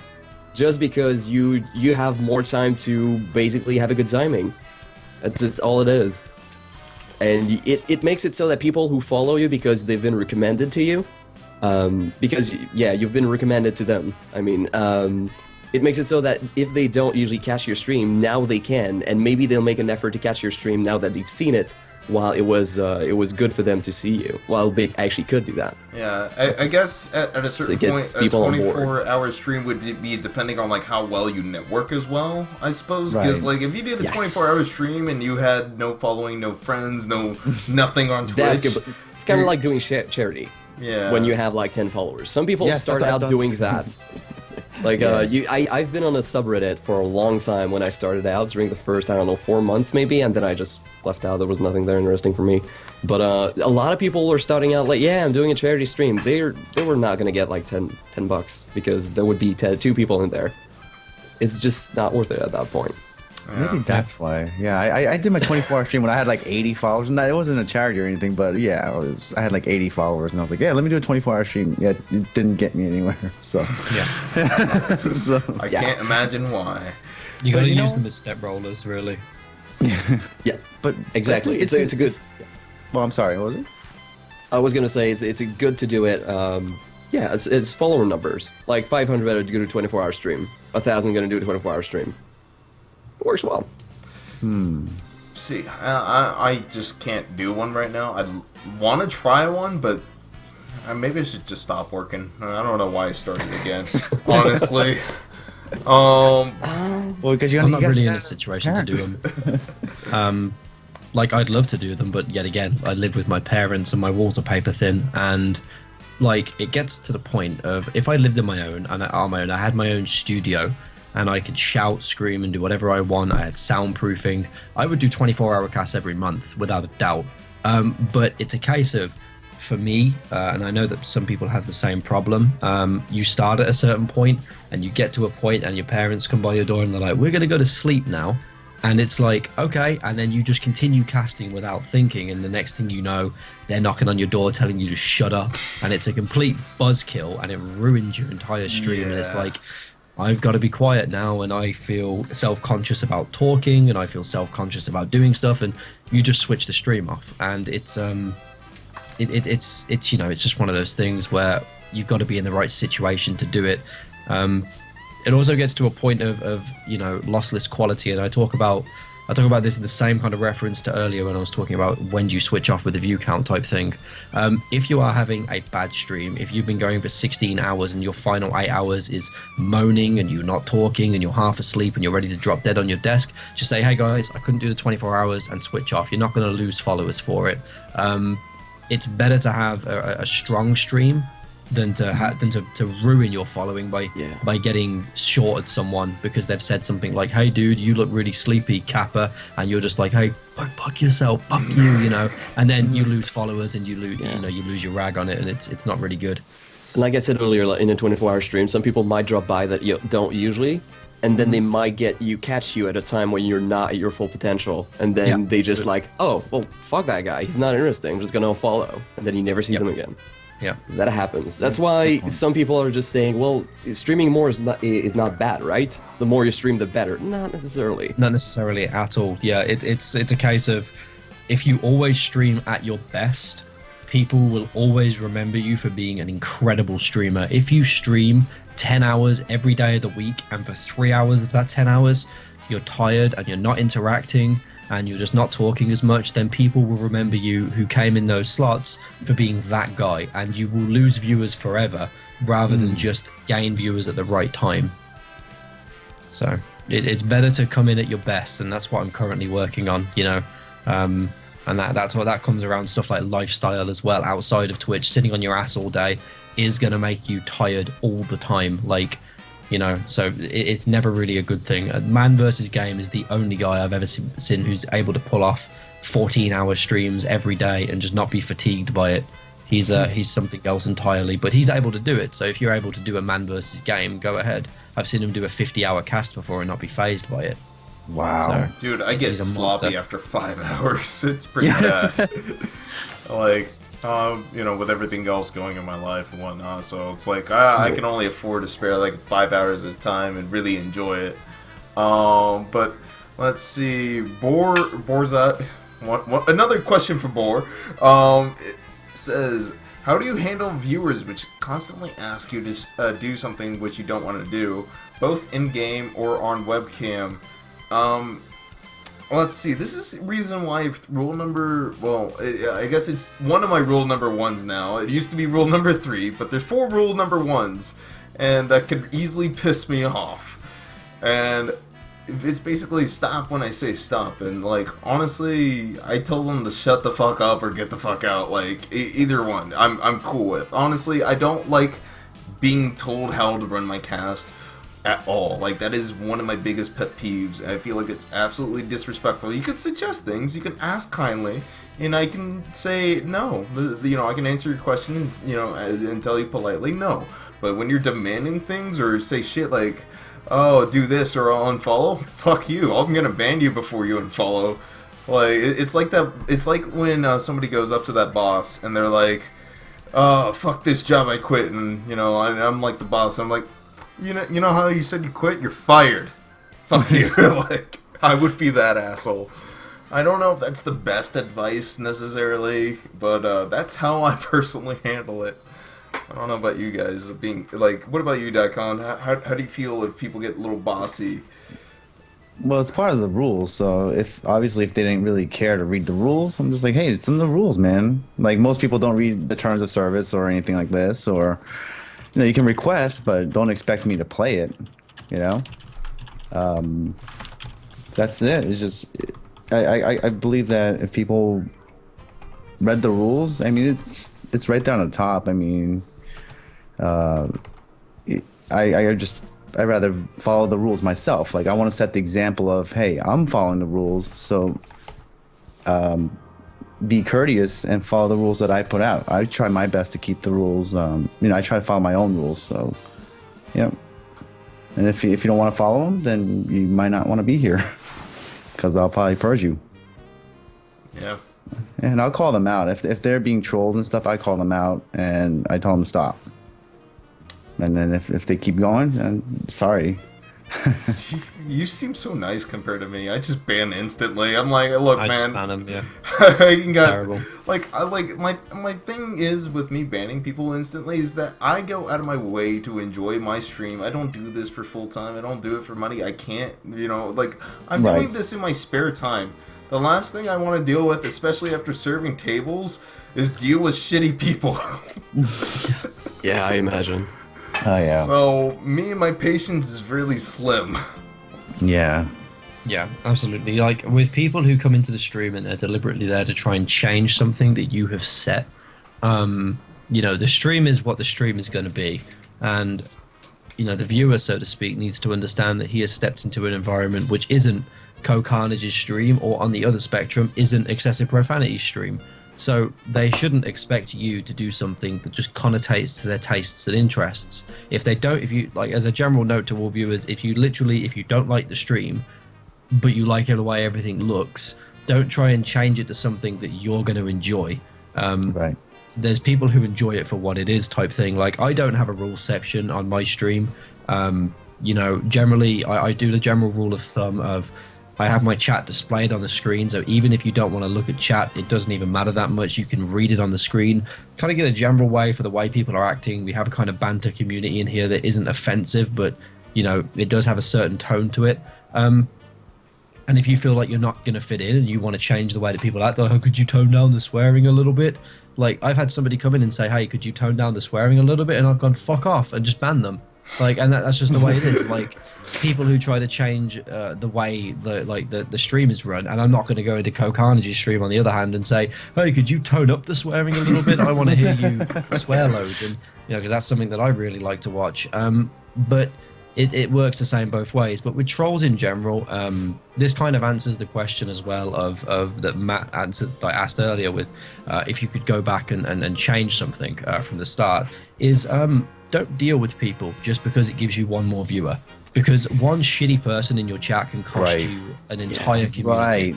Yes, Just I agree. get rid of people. If someone is in there and they are getting on your nerves and they are bringing your personality to a level where it's going to affect the way that you cast, and it's also going to drive people away from your channel because they're being obnoxious, get rid of them. It's toxicity. Just get them out. It's like somebody being rowdy in a shop. You know, get security to escort them outside. They don't need to be in there. I usually end up being my own moderator. Like, I basically just do all the moderating. I do have moderators, but I like to do it myself because I feel like it's my responsibility, if I don't enjoy something that is in chat, to just tell people what is wrong with it. I don't necessarily go directly to banning people, though. I usually try to express myself first, and if they don't respond well, then I go to the timeout and eventually the banning. Usually the banning, depending on how bad it is. But yeah, that thing about having one guy that you don't want to ban because it's going to be one viewer, when you have 3 people watching you want to cling to that guy, but don't. It's not. Yeah, it's not Never a good idea. Yeah, I've made That's that healthy. mistake when I first started streaming, is that I always wanted, like, you know, I feel like we've all been through this when we first started streaming. You're just like, oh my god, I got a viewer, and he's a regular, but he's a shithead. He's a what do I do? Get rid of Yeah, like, Get rid of him. I wish Get rid I of him got because you're rid of going to him. push other people away. I wish I got rid of him faster, you know? It's like one of those things I had to learn the hard way, unfortunately, you know? And I feel like everybody has to go through that point at a certain point where a regular viewer becomes a shitter or something like that, and you just don't want in your community and whatnot. No. You know, everybody's got to, like, because when you first stream, you just do it for fun. You don't, like expect a community from it or anything. You don't know, like, you had no idea, like, much about the community itself of Twitch or how it operates or what you should put up with or what you shouldn't put up with, and you gotta learn the hard way sometimes. Absolutely, yeah.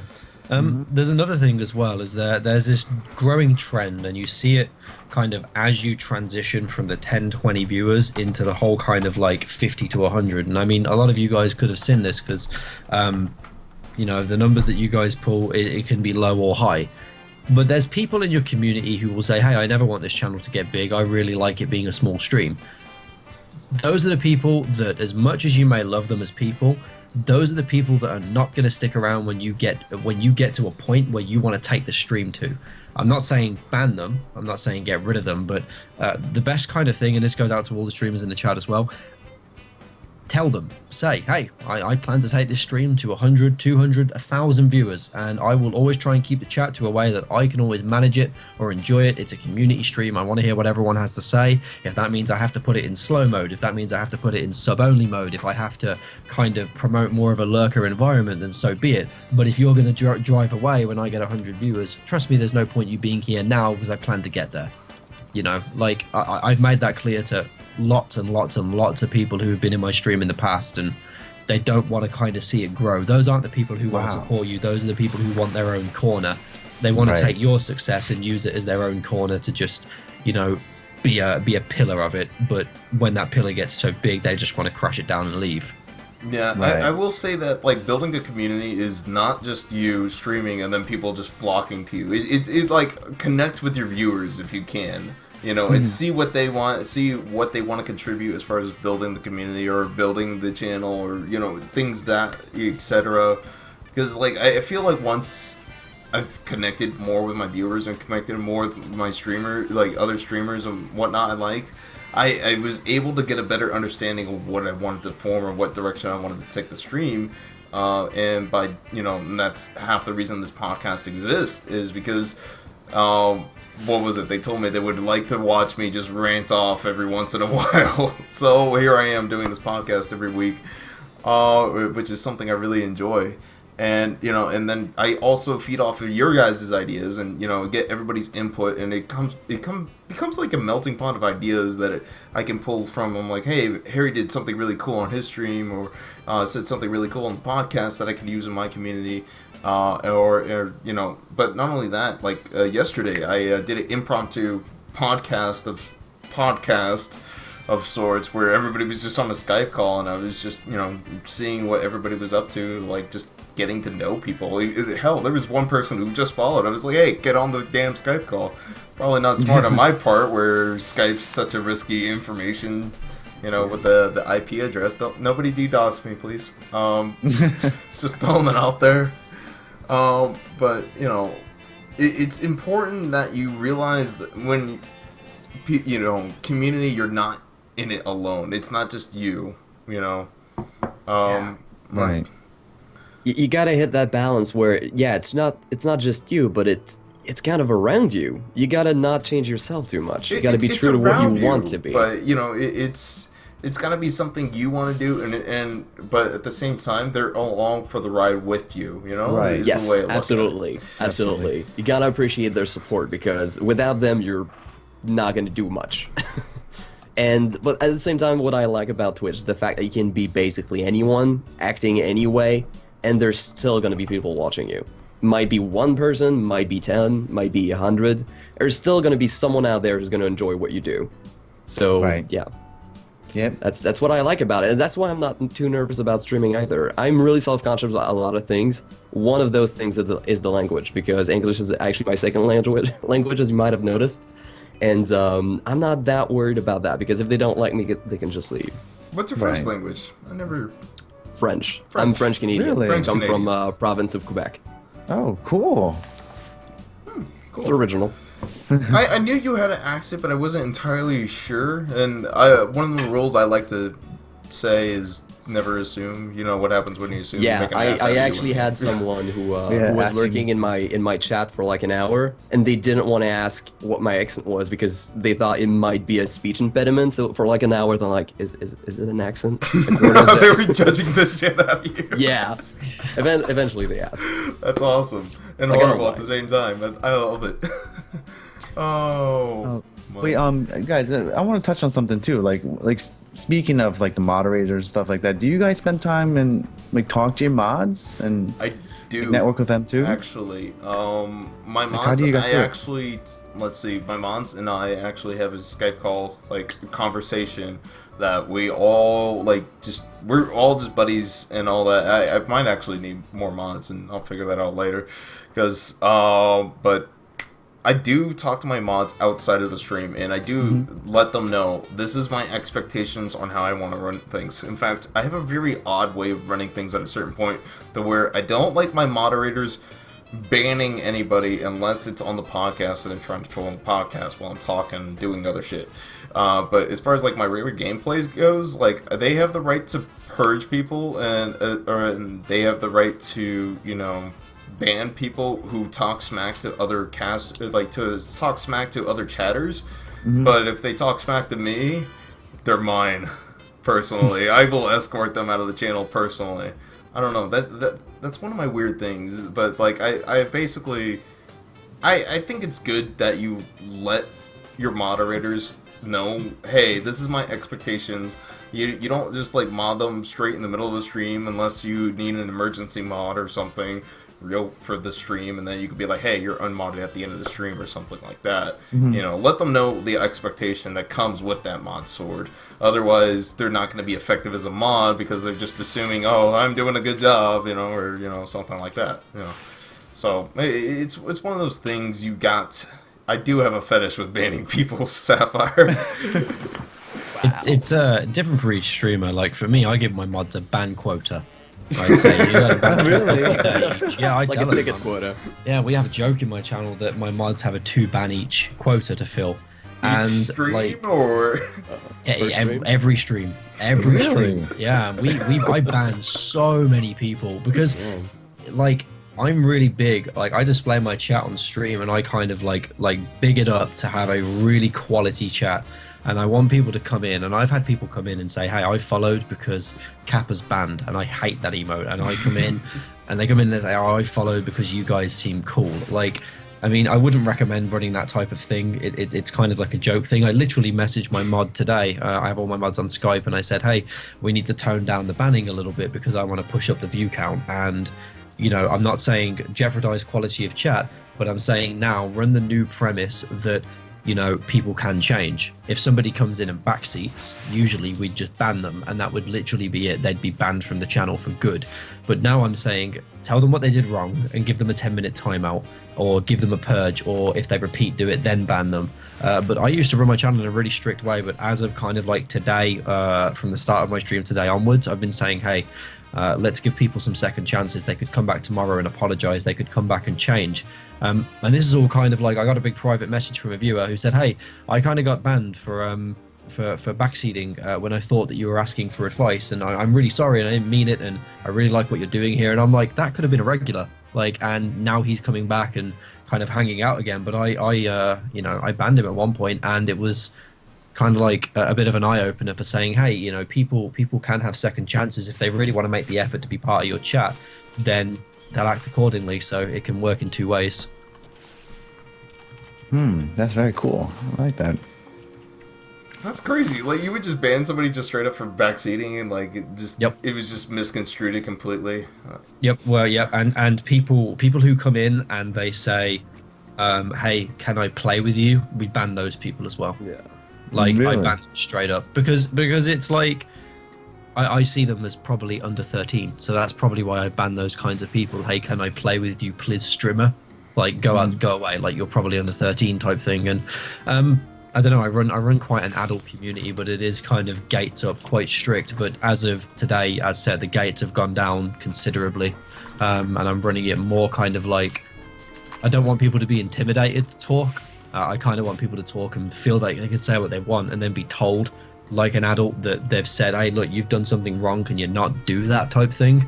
But I want it to stay within the chat. Like, it's horrible when you have to come out in the middle of the stream and say, hey, can you not do that?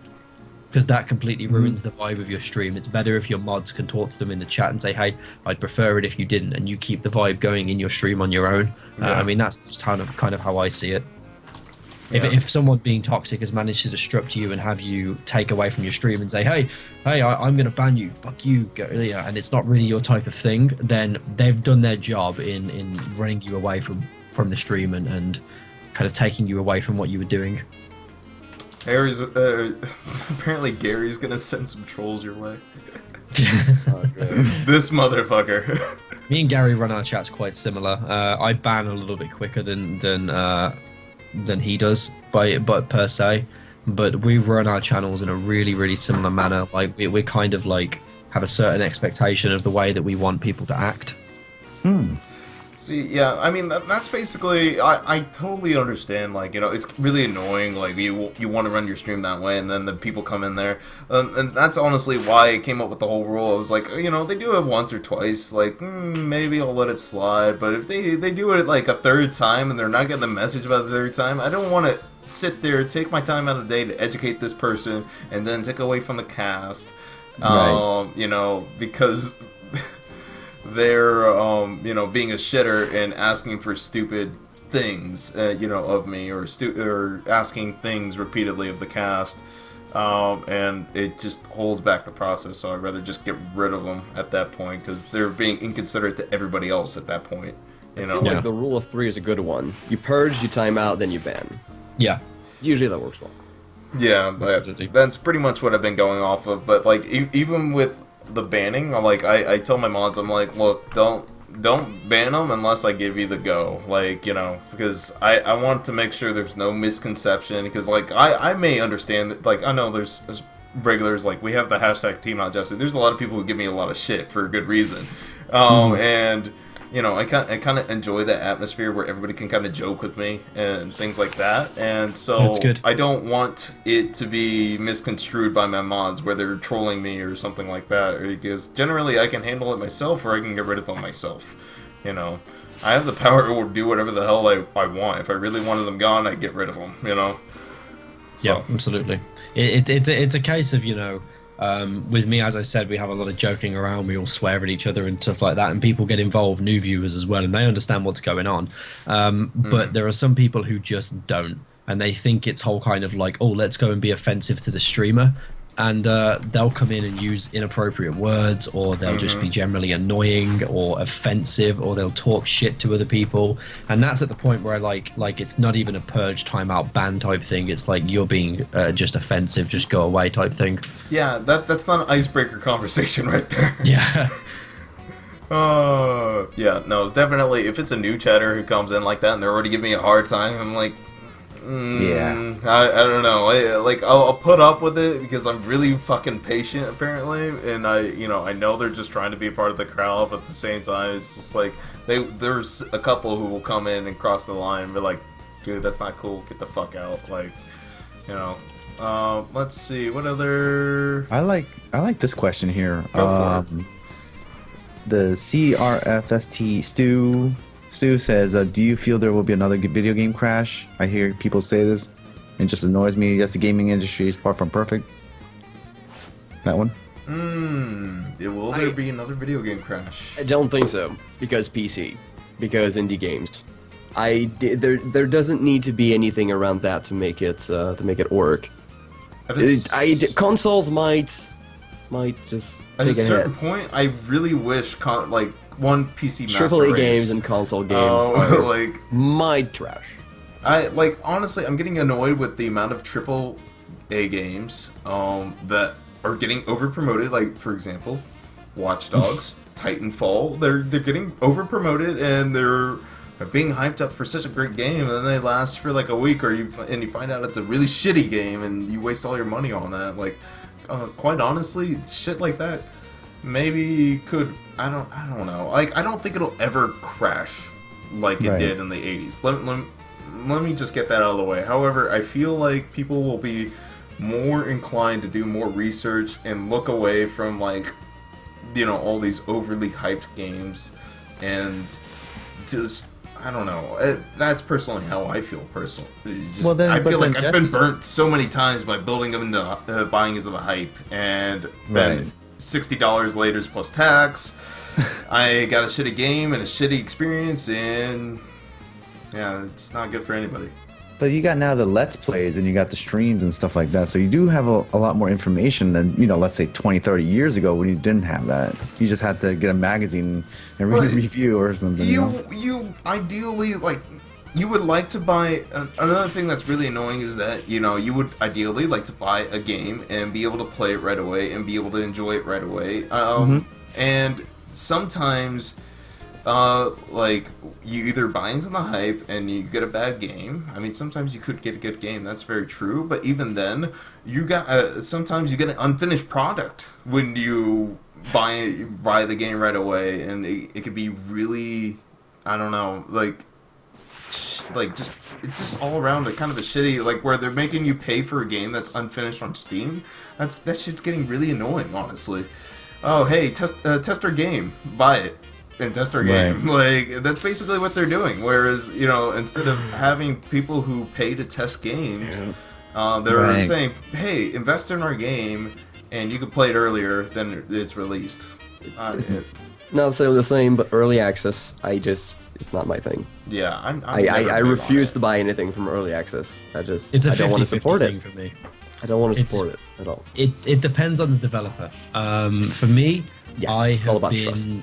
I was part of Cryptid and Necrodancer. I got early access to that game before the early access released on Steam, and I wasn't a beta tester or anything. He just wanted me to stream to promote his game, and then he released it as early access on Steam, and then eventually beta, and then full release is coming out. But that game for me was when it was bought in early access, it had enough content to have full replayability. you could go back and play that game over and over again.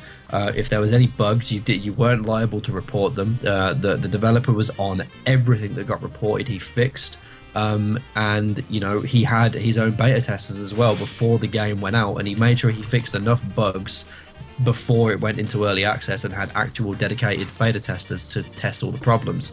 I think that when you do early access in that sense, to say, hey, look, we could turn a great game into an amazing game with just a bit more money, like kickstarting it almost, it is good. But I think that, as you said, there are people who like Starbound is a name that comes up, who, they release their game into early access and then they don't do updates for 2 years and they just kind of leave it in early access and let it dwell, or people who get early access to get their game developers, because they don't want to hire beta testers, they just want to kind of promote a pretty image. That's wrong. But yeah, there's two types, and it's about dodging the bullets, unfortunately, and finding the gems. Yeah.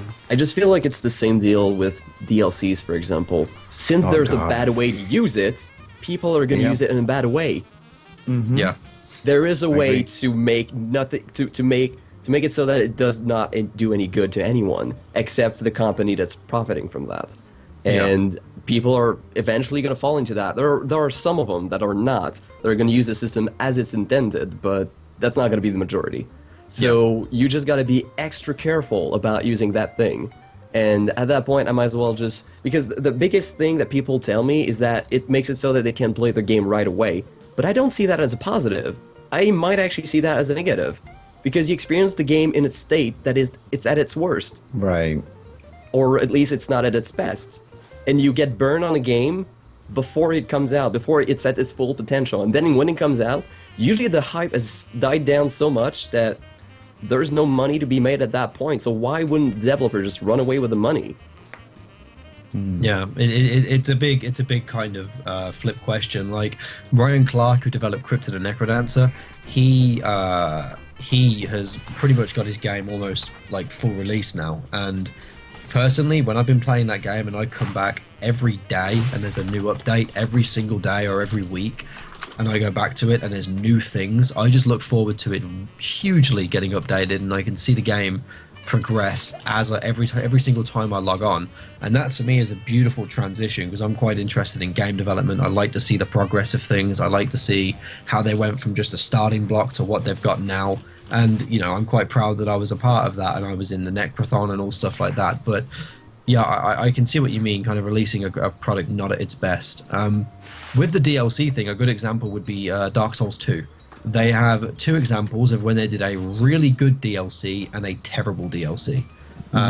They released the first set of 3 DLCs was really good. They said, hey, look, you can get it cheaper on a season pass, or you can buy them individually, or whatever you want to do. You don't have to update your game hugely. We're not going to have cut into integration. You can still all play with each other, but this is just some extra content for new weapons and stuff like that. We're not going to split the community. That was a great example of how they did it. And then they said, hey, we're going to release Scholar of the First Sin, and you're going to have a DirectX 11 compatible computer, and you're going to have to buy the game again if you've already got it for PC, and that's going to cost you £30-40, and you need to re-download everything, and it's a whole new thing now, and it's going to split the community in half for the people who do have the updated version on DX11 and the people who don't on DX9. And it's that's an example of a terrible DLC that was released around the same time as Bloodborne, their brand new game for PS4, just to try and keep Dark Souls 2 alive and trying to rake in any more money that they can get, so it completely depends.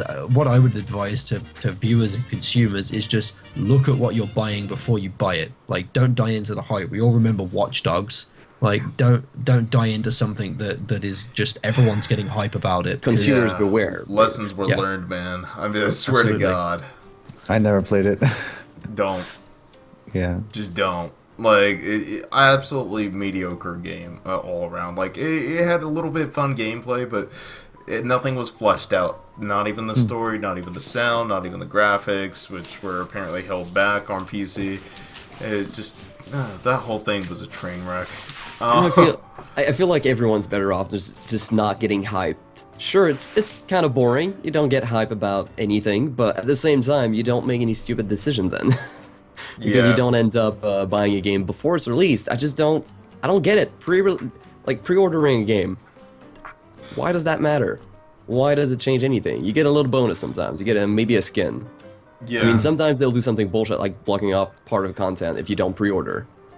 Yeah, Yeah, like, never exactly. pre-order. They always want to pre-order. They always want you to pre-order, so and then give you something that they're gonna cut off from everybody else. And like I'm so over playing their little game and buying into their shit for a shitty game. I'd like, especially a new series. And now, if it's a game like, I love Metal Gear. Metal Gear Solid 5 would, like, if that thing was to only come out for the PS4, I would buy a PS4 the next day. Probably put my bank account in the negatives and be like totally worth it. But you know, it just depends on the series. If you're going for a new game genre, like a new game series in general, like Watch Dogs or Titanfall, which I was like, oh yeah, I bought into the hype with all my friends, and then it just burnt me and ate my face off. Yeah, just I don't know. Like, if it's a game series you trust, I'm not opposed to, you know, pre-ordering and buying into the hype, but as far as a game series you're not into or haven't been into yet, just stay away. And it really sucks because, like, if you want to stream and you want your stream to get more exposure, you have to buy games on release, like Bloodborne, for example. Like, I would love to play Bloodborne, but one, I know nothing about it, and two, I don't ever buy into the hype, and so I'm never gonna get that kind of exposure. It's like it's like Harry says, like, oh, Bloodborne's out. Oh, we gotta play that. Otherwise, I'm not gonna get viewers or anything, and I'm just already over it, man. And that's probably why I won't get partnership. It sucks because, like, I don't want to buy games on release, but the way Twitch works, oh my god, this person's playing it on release. I really want to see what they're up to. You know, and I could waste my $60 and do that, but I'm not gonna get the $60 back, and that's the worst part about it. It was like, you know, people don't understand, like, we're not just made out of money. I mean, like, not being a dick or anything, but if you want somebody to play something on release, maybe you should try to help them out and like, give them some monetary backup to help purchase the damn game. That's also a huge reason why people actually go to these streams as well, because they want to look at the game before. Right. We lost Pew. Pew. Yep. Oh no. But yeah, that's probably why I won't probably get partnered, because I just play retro games and shit like that. So I don't play the latest and the greatest. Oh. Well, if I get Don't touch me, Gary. Okay. Oh shit. What happened? Picnic basket. Picnic basket. Reality is coming back shortly, guys. Oh, don't judge us. Don't look at us. Dude, I'm part Pew. I'm part Matz. I'm part Pew. I'm part Matt. Oh yeah, I can see that. Hi. Hype. Oh, PC crash. Be back in 3. Oh, Yep. Alright, guys. Jesse, you have money. I just got money. Look, man. And even then, I don't want to waste my money on games that I don't even know what the outcome's going to be like. $60 is a lot for something that you do for free. Yeah. Honestly. Yeah. Like, I mean, I understand. Like, let the people who have, like, 1,000 viewers or 5,000 viewers take the hit. They're going to pay those $60. They're going to be reimbursed in the amount of people that are going to show up on there. It doesn't work that way for us. So, yeah, instead I play... I love this Hit and screen. Run. I love this screen it got on there. Don't judge me. Technical difficulties. So anyways, we're just going to go ahead and go on with the question until it gets back. Sure. Yeah. Go for it. Let's see. Reaper asks, does hot drinks really get you going? I still don't really understand how that all started or what the deal is with that. It's a Wendy's training video about making hot drinks. Are they actually hot? Are Yes. they They talk burning? about tea, coffee. No. Oh. Tea, coffee. How do they serve it? And it's basically a '90s rap song. Is it okay if I link it? That's yeah, sure. Sure. Okay. I've wanted to see it. Yeah. One of the past viewers actually introduced it to us, and then me and another streamer kind of kept it going. We made a joke out of it, and we started dancing to it, and before you know it, it's just That's the catchphrase now. And my streams, hot drinks really get you going. God damn it. There you go. There you go. Hey. Hot drinks. Hot drinks. Alright, give me one sec, guys. I'm going to pause the music I got going on, and I gotta listen to this shit. Oh god. Oh my god. Oh, the horizontal line is great. You can see them. We're intermission, guys. I'm so glad they can't see my face as I'm dancing with this.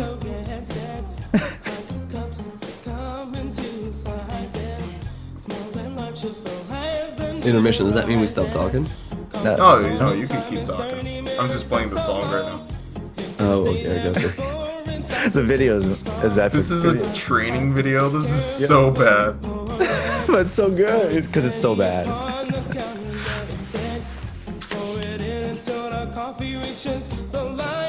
Papa top on it, gets a lid every time. Wendy's coffee tastes so fine. Hot drinks really get you going. Warm you up when you feel your soul way. Wow. Wendy's, we always serve it right away. Daikon, I'm judging you so hard. Oh, that's fine. You can judge me all you want. Then again, I'm the one with technical difficulties right now, so, Makes it easier to see. wow. You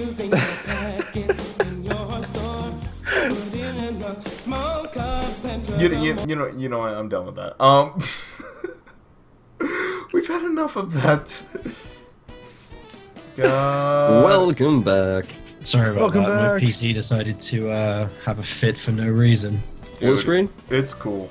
Yeah, blue screen of death. It's always good fun. Yeah, that sucks. We were listening to some stupid shit while you were gone. Nice. Hot drinks really gets you going. No, don't question it. In fact, it's better off that you don't know. Let's see. Sapphire Wait says, "Notice me, senpai." I say, "Shut the fuck up, Sapphire." Senpai. That shit. Oh, man. Get off me with that shit. That notice me, senpai shit. So fucking Yeah, I don't get dumb. that. So dumb. What is up with that? I don't even understand where it comes from. Japan. I didn't hear it. I didn't hear it. You're the raging Asian, and you don't even know where that comes from. Hold up. I just Where want does to it make come sure I from? get this right. It's probably like any anime ever. Any I anime? assume. But Like, they don't just- say it's just notice any. me though. Sapphire, right? just know I love you when I do this. Notice, yeah. Get they do. wrecked. I don't know. Because they're speaking Oh, they're speaking okay. Japanese, probably, right? So. Get wrecked, fire. Yeah, but it gets dubbed to Notice Me Senpai. Oh, that's probably what it is. It's the dubbing, Okay, yeah. That's why I would know. Yeah. Oh, okay. Oh. Let's see. Anyways, how long does Ule ask? How long does it take you to get ready for stream? None. I basically I like I'm the type of asshole who's setting up shit in middle of stream. Oh, that's not set up. Let me fix that. I probably should spend a little bit more time before I jump on stream. I mean, the podcast, I might spend 30 minutes at most, but that's just getting people in the same Skype call and all that.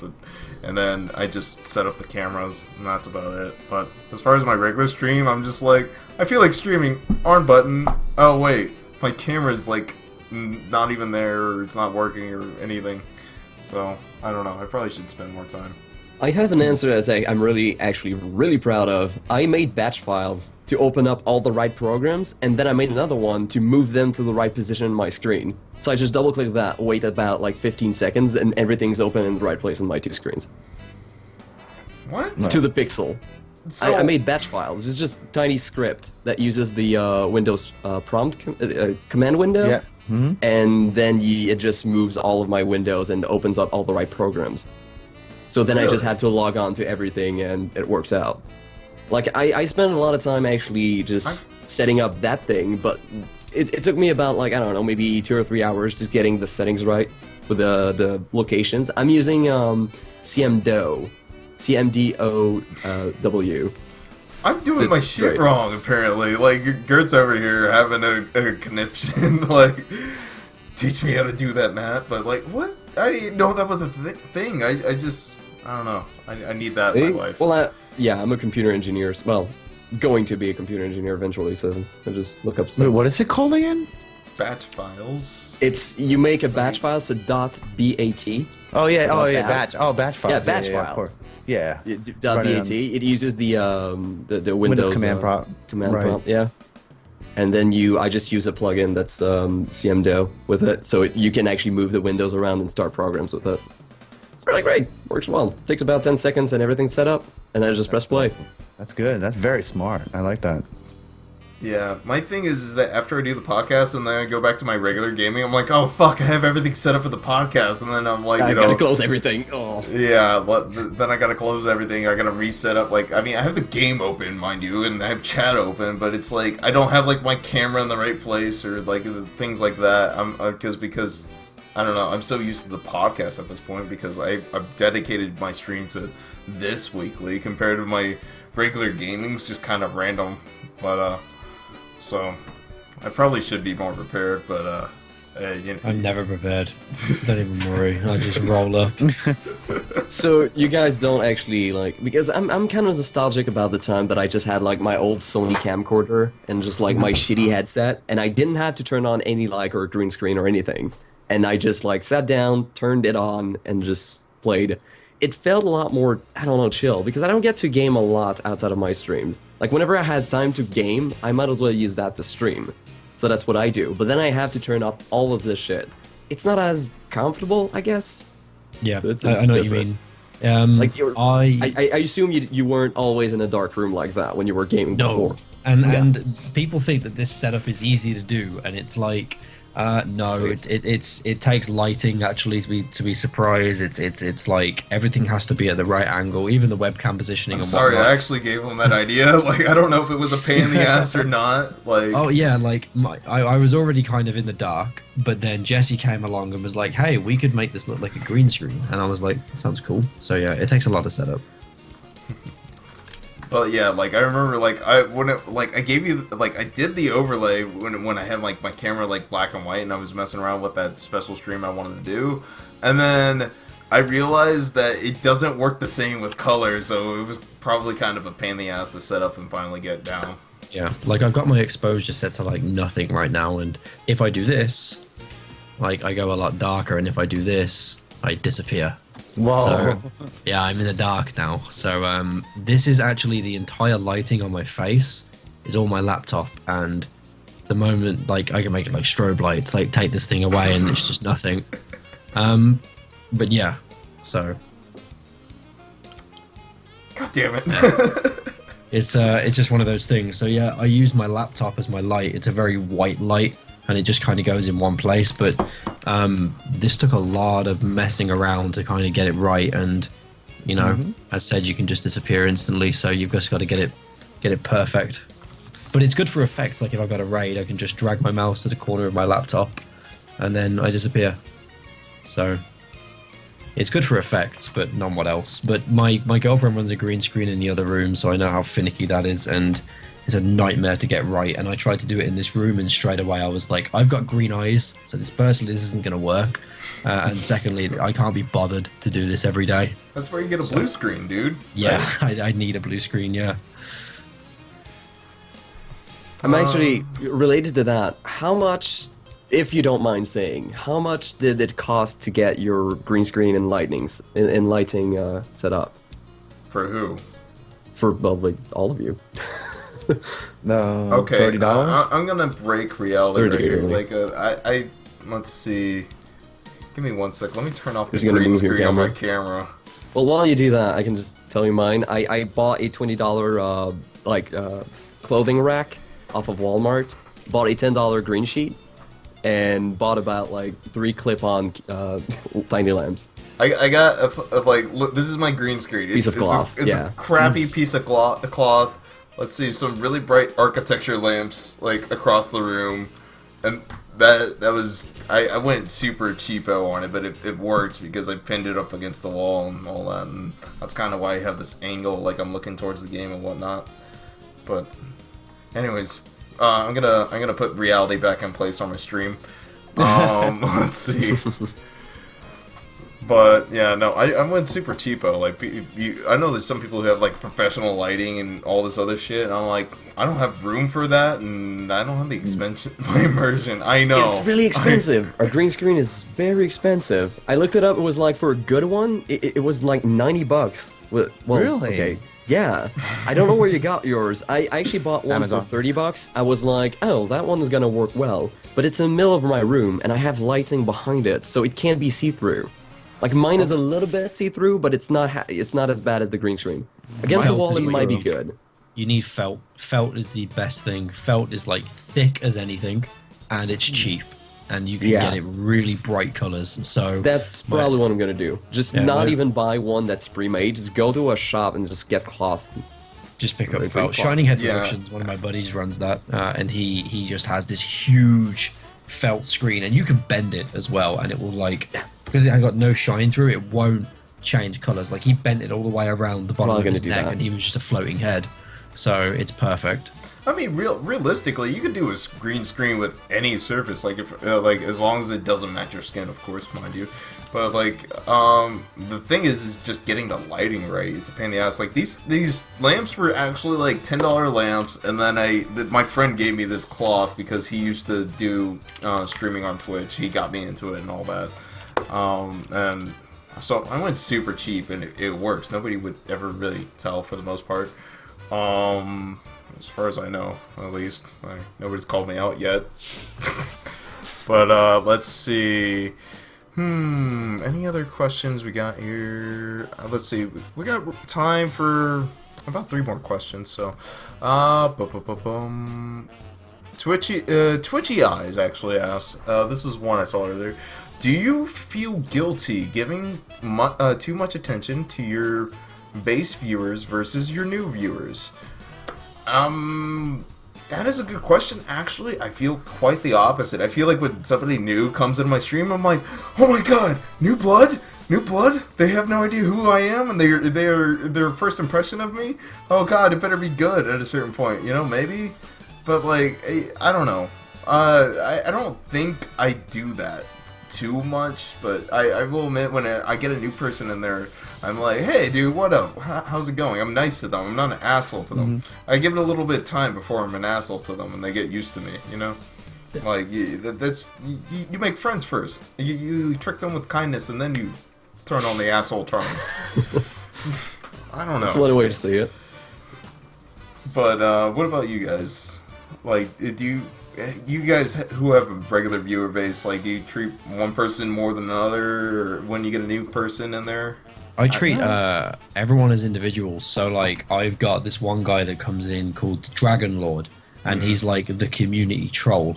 And everyone's got one. I mean, I'll treat him in a certain way because he acts like a bit of an idiot, and we'll just talk shit together. And then I've got like people who come in like who I know are only just 18, for example, or some people have got certain like I know. I mean, it sounds bad, but I know that some people have got certain clicks in their life, like some people. Here we go. One example I could use. Like one of my viewers is like quite aspergic, and I'm not gonna say things to him because I've got an aspergic little brother, and I know exactly what it's like. I'm not gonna say things to him where he's gonna flip out. But like I've also got people who, you know, I'll say certain things to, like my mod Awesome Rash. We'll joke around to the massive amounts of extent, and we'll tell each other to go fuck ourselves and stuff, and say we're gonna like, you know, I'm just gonna come to England just to piss on your car or something and stuff like that, and we'll just joke with each other. But then I'll get like new viewers who I won't necessarily be that kind of way with because I don't know them. I'm not gonna say to them, hey, fuck you, man, like for a joke, and be like, you know, hey, go fuck yourself, because it's funny and it's banter. But I'll do it to like 90% of my chat who have been there all day, because they understand what I'm trying to say. But the new viewer might be like, hey, that's a bit harsh, I don't know you, type thing, and they don't understand the whole kind of gist of the stream and the way that the act is kind of ran to an extent.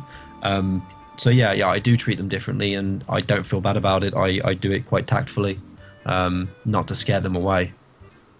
Yeah, I gotta actually, now I think about it, I got one person in particular. Like, I have a lot of shitters out here. Let me call out my shitters real quick. Sapphire White, The Reaper, Vash, Artaxian. fuck all of you. But anyways, I got one guy in particular though who takes the cake. Like he always opens up, and he's the truliest son of a bitch I've ever known. And he always opens up. He's like, "Hey, what's up, Dick?" And I'm like, "Hey, what's up, asshole?" You know, like we just have that kind of relationship with. Yeah. Did I stutter, Sapphire? But yeah. I totally understand. You got to treat people like that. You know, they treat you, and golden rule, I guess, is what you probably go with. But what about you guys, Matt or Daikon? Are you guys nicer than us? I'm assuming. Nah, I mean, I just welcome them. The thing is, like, some people come in and they lurk, and I don't call out lurkers, so kind of stay quiet there. If they say hello, I say hello back. Welcome, how you doing? And if they follow, I welcome them to the family and see how it goes, I try not to be a dick on stream unless they are dicks, and then usually then by then I time them out or whatever. So I mean, like, what about like your regular following? I'm sure you have like some ongoing jokes that your newer viewers are definitely not gonna understand. I guess the joke would just be the hot drinks or like oh hells yeah, like they're like what the fuck is that? Well, that's about it. Ongoing jokes. I wish I never asked and never found out about hot drinks. It's so stupid. Hey, that's what happened when you raided me first, though, right? Like, I know that was like your raid song, and then I saw the video attached to that, and it's just like, my mind just can't handle that right now. Like, I hate you. Yeah, I guess it's kind of you gotta be careful. It's like having a circle of friends, and all of a sudden you want to include someone else. But if all you do is inside jokes, they're just gonna want to leave.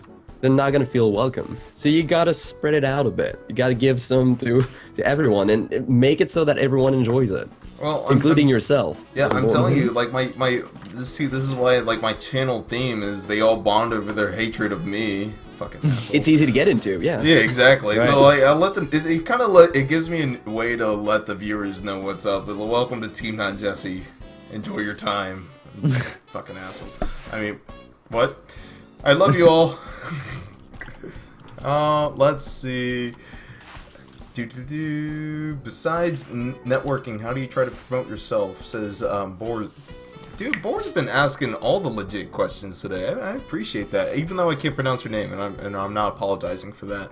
But how do you besides networking, how do you try to promote yourself? Like, I don't know if there's a really way to separate those, but right.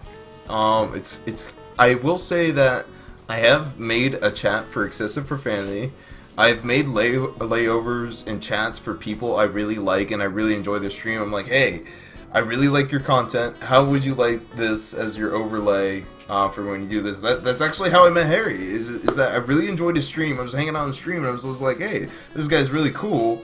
And I have this really cool idea for overlay where he blends into the background and whatnot, and then and blends into the darkness. And then with excessive profanity, like I liked his stream, and then he had the regular chat, and I was like, hey, how would you like it if I made that black and white and match the rest of your stream? I mean, it wasn't one of those things where I was like trying to network. I was just like, man, I love this stream. I want to see if I can make it look better. And I thought it would be awesome. And they were really receptive. And then they kind of just ended up checking out my channel. I don't know why they would bother checking me out. Honestly, I wouldn't bother checking me out, but. That's it just kind of happened, and I've done a chat for, you guys know Steffi Pie, Steffi Pie? Yeah, of course. Yeah, I've done a chat for her, I've done a chat for CloneFan84, I've done a chat, I didn't do a chat for Dingle Dots, but I showed him how to do it, and he's done it all up, on his own, and then the same thing with Milo, Milo's Affair, so... and then me and Chrissy, like Christine87, we've, bounced back and forth on our overlays, and like, hey, I got an idea from her overlay that inspired one of my new overlays, and then she got an idea from my new overlay that was inspired from her overlay, so we kind of just feed off of each other at a certain point.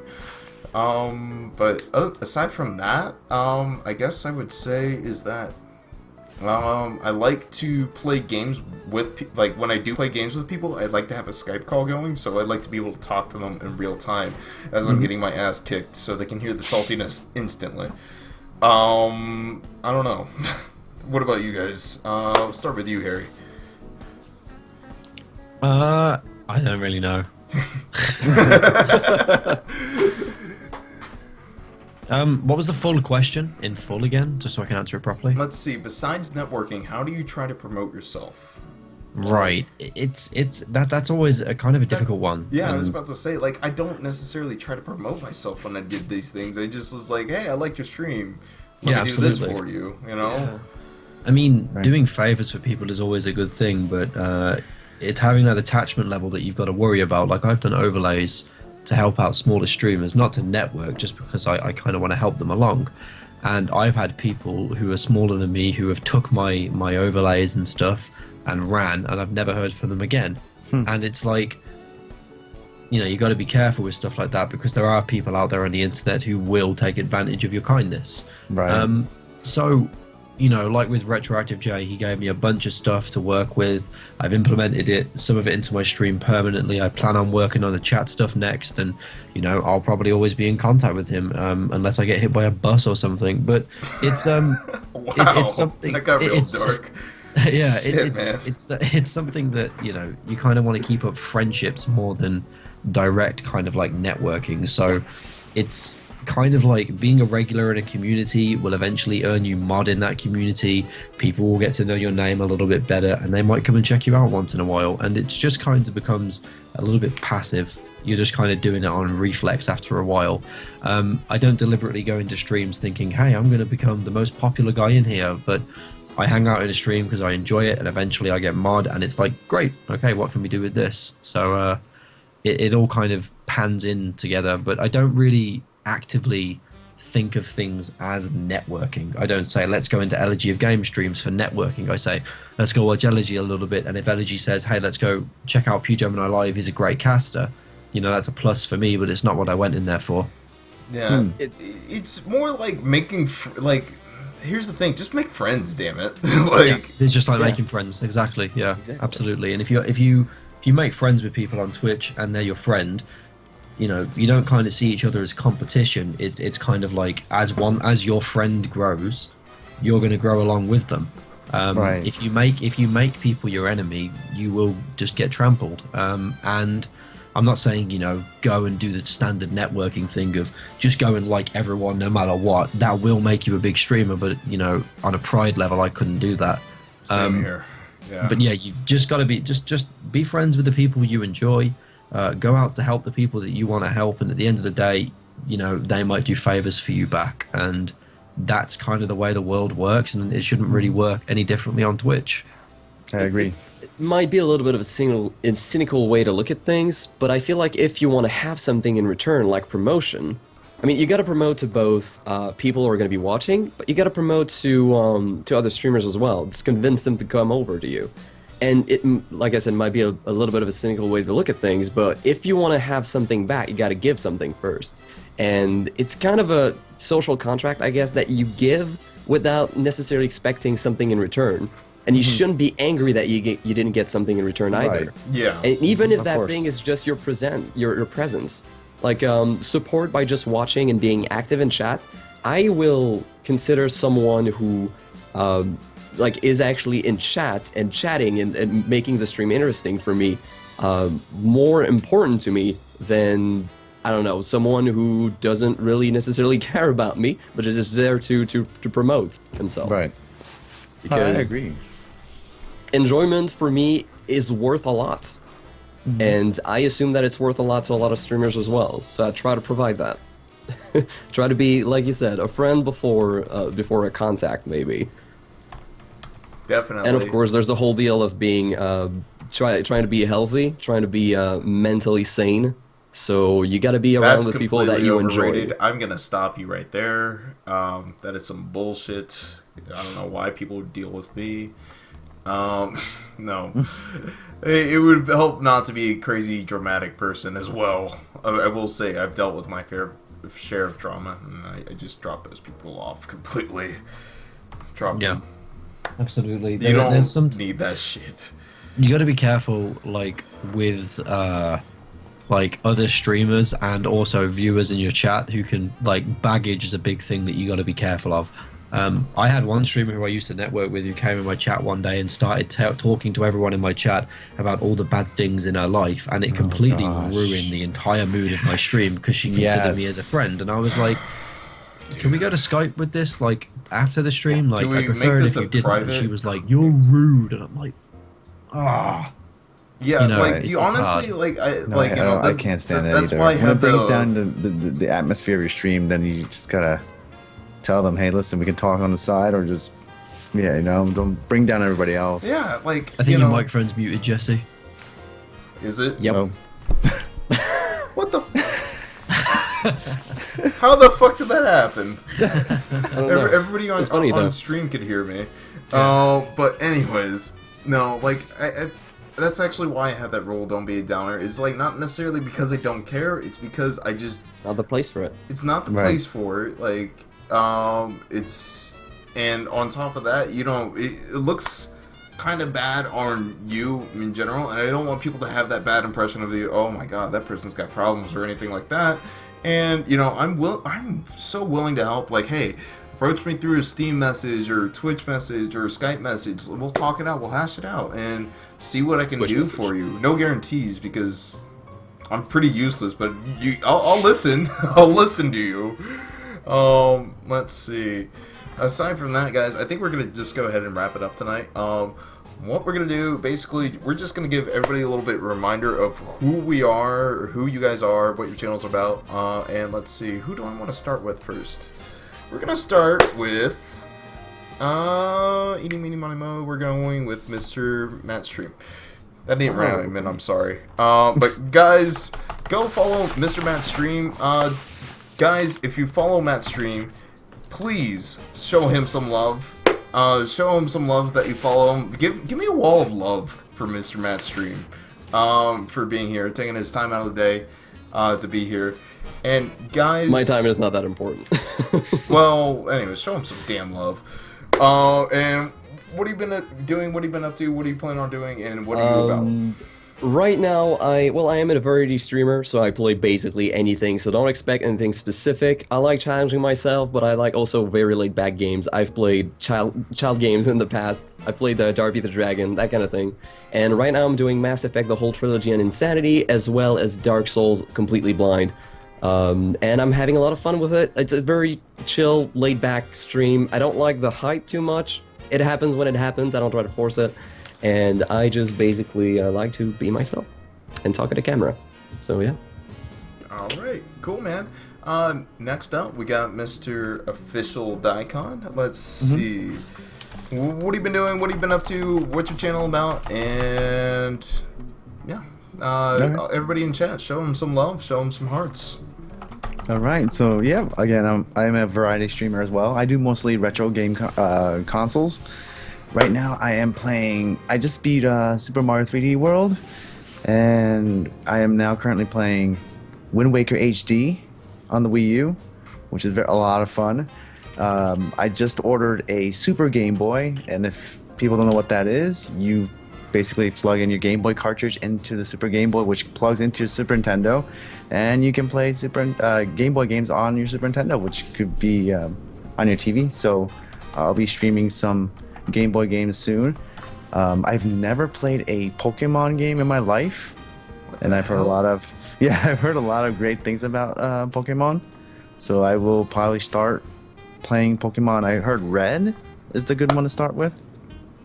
So yeah, I'll be starting that up soon, and yeah, that's probably what's up on my plate. And oh yes, I'll be trying out an episode with Mr. Mustachio on a podcast probably Thursday. What is that going on, by the way?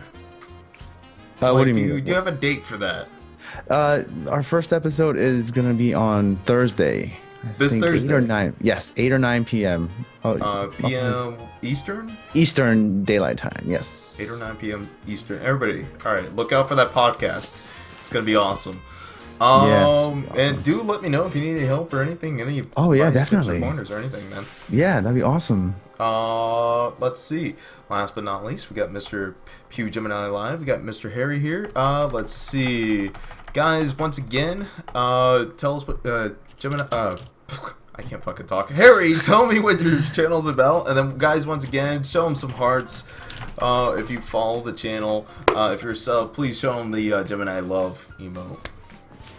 Well, yeah, I cast every day of the week apart from Wednesday, so obviously I'm not on tomorrow. Unfortunately, you guys won't be able to catch me.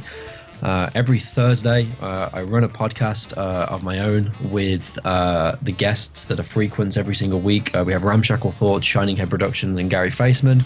And we talk about, it's very different to this one. This one is all kind of like Twitch stuff, and I absolutely love it. And we discuss more kind of like stuff in the gaming news this week. So shit that developers are pulling, what everyone thinks about shitty moves that certain people are making, and every single week we bitch about EA and Ubisoft and stuff like that. So that's always fun. That'll be my next stream. But aside from that, generally I try my best to build a community on Twitch, get to know people a lot better, and in the meantime I shout at the screen, have a lot of salt, and play hardcore games, but there's not really much else to it.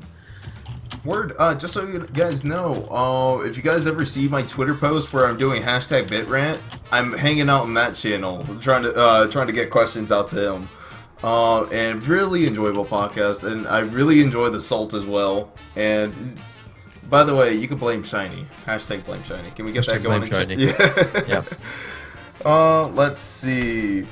Other than that, ladies and gentlemen, we're going to be wrapping up the podcast here. Give me 1 sec. We're going to figure out somebody to raid in 1 sec. Guys, on the Skype call, if you can do me a favor, if you know anybody live, pick out 3 different links from each other and drop them into the Skype call. I'm going to pick us a raid victim real quick.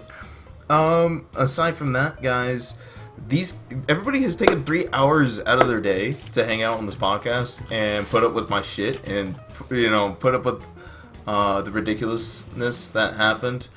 Fucking, I love the hashtag blame Shiny. Holy shit, the Shiny hate is strong, or love. I can't tell which. Shiny's another member on that podcast. But anyways, so guys, if you guys could really take the time out of your day, make sure you follow them. Awesome casters. I wouldn't have them on here otherwise, and I want to make that very clear. And other than that, I want to thank you all for coming out, all for hanging out. You guys on the Skype call, it's been a pleasure. Awesome. Thank you for having us.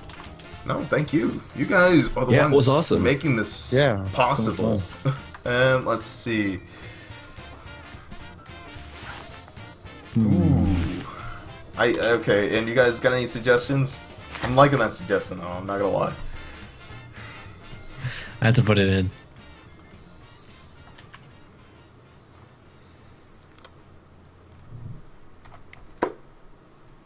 Give us 1 sec as we figure things out. Other than that, we did change out the raid call a little bit. I actually like Pew's recommendation.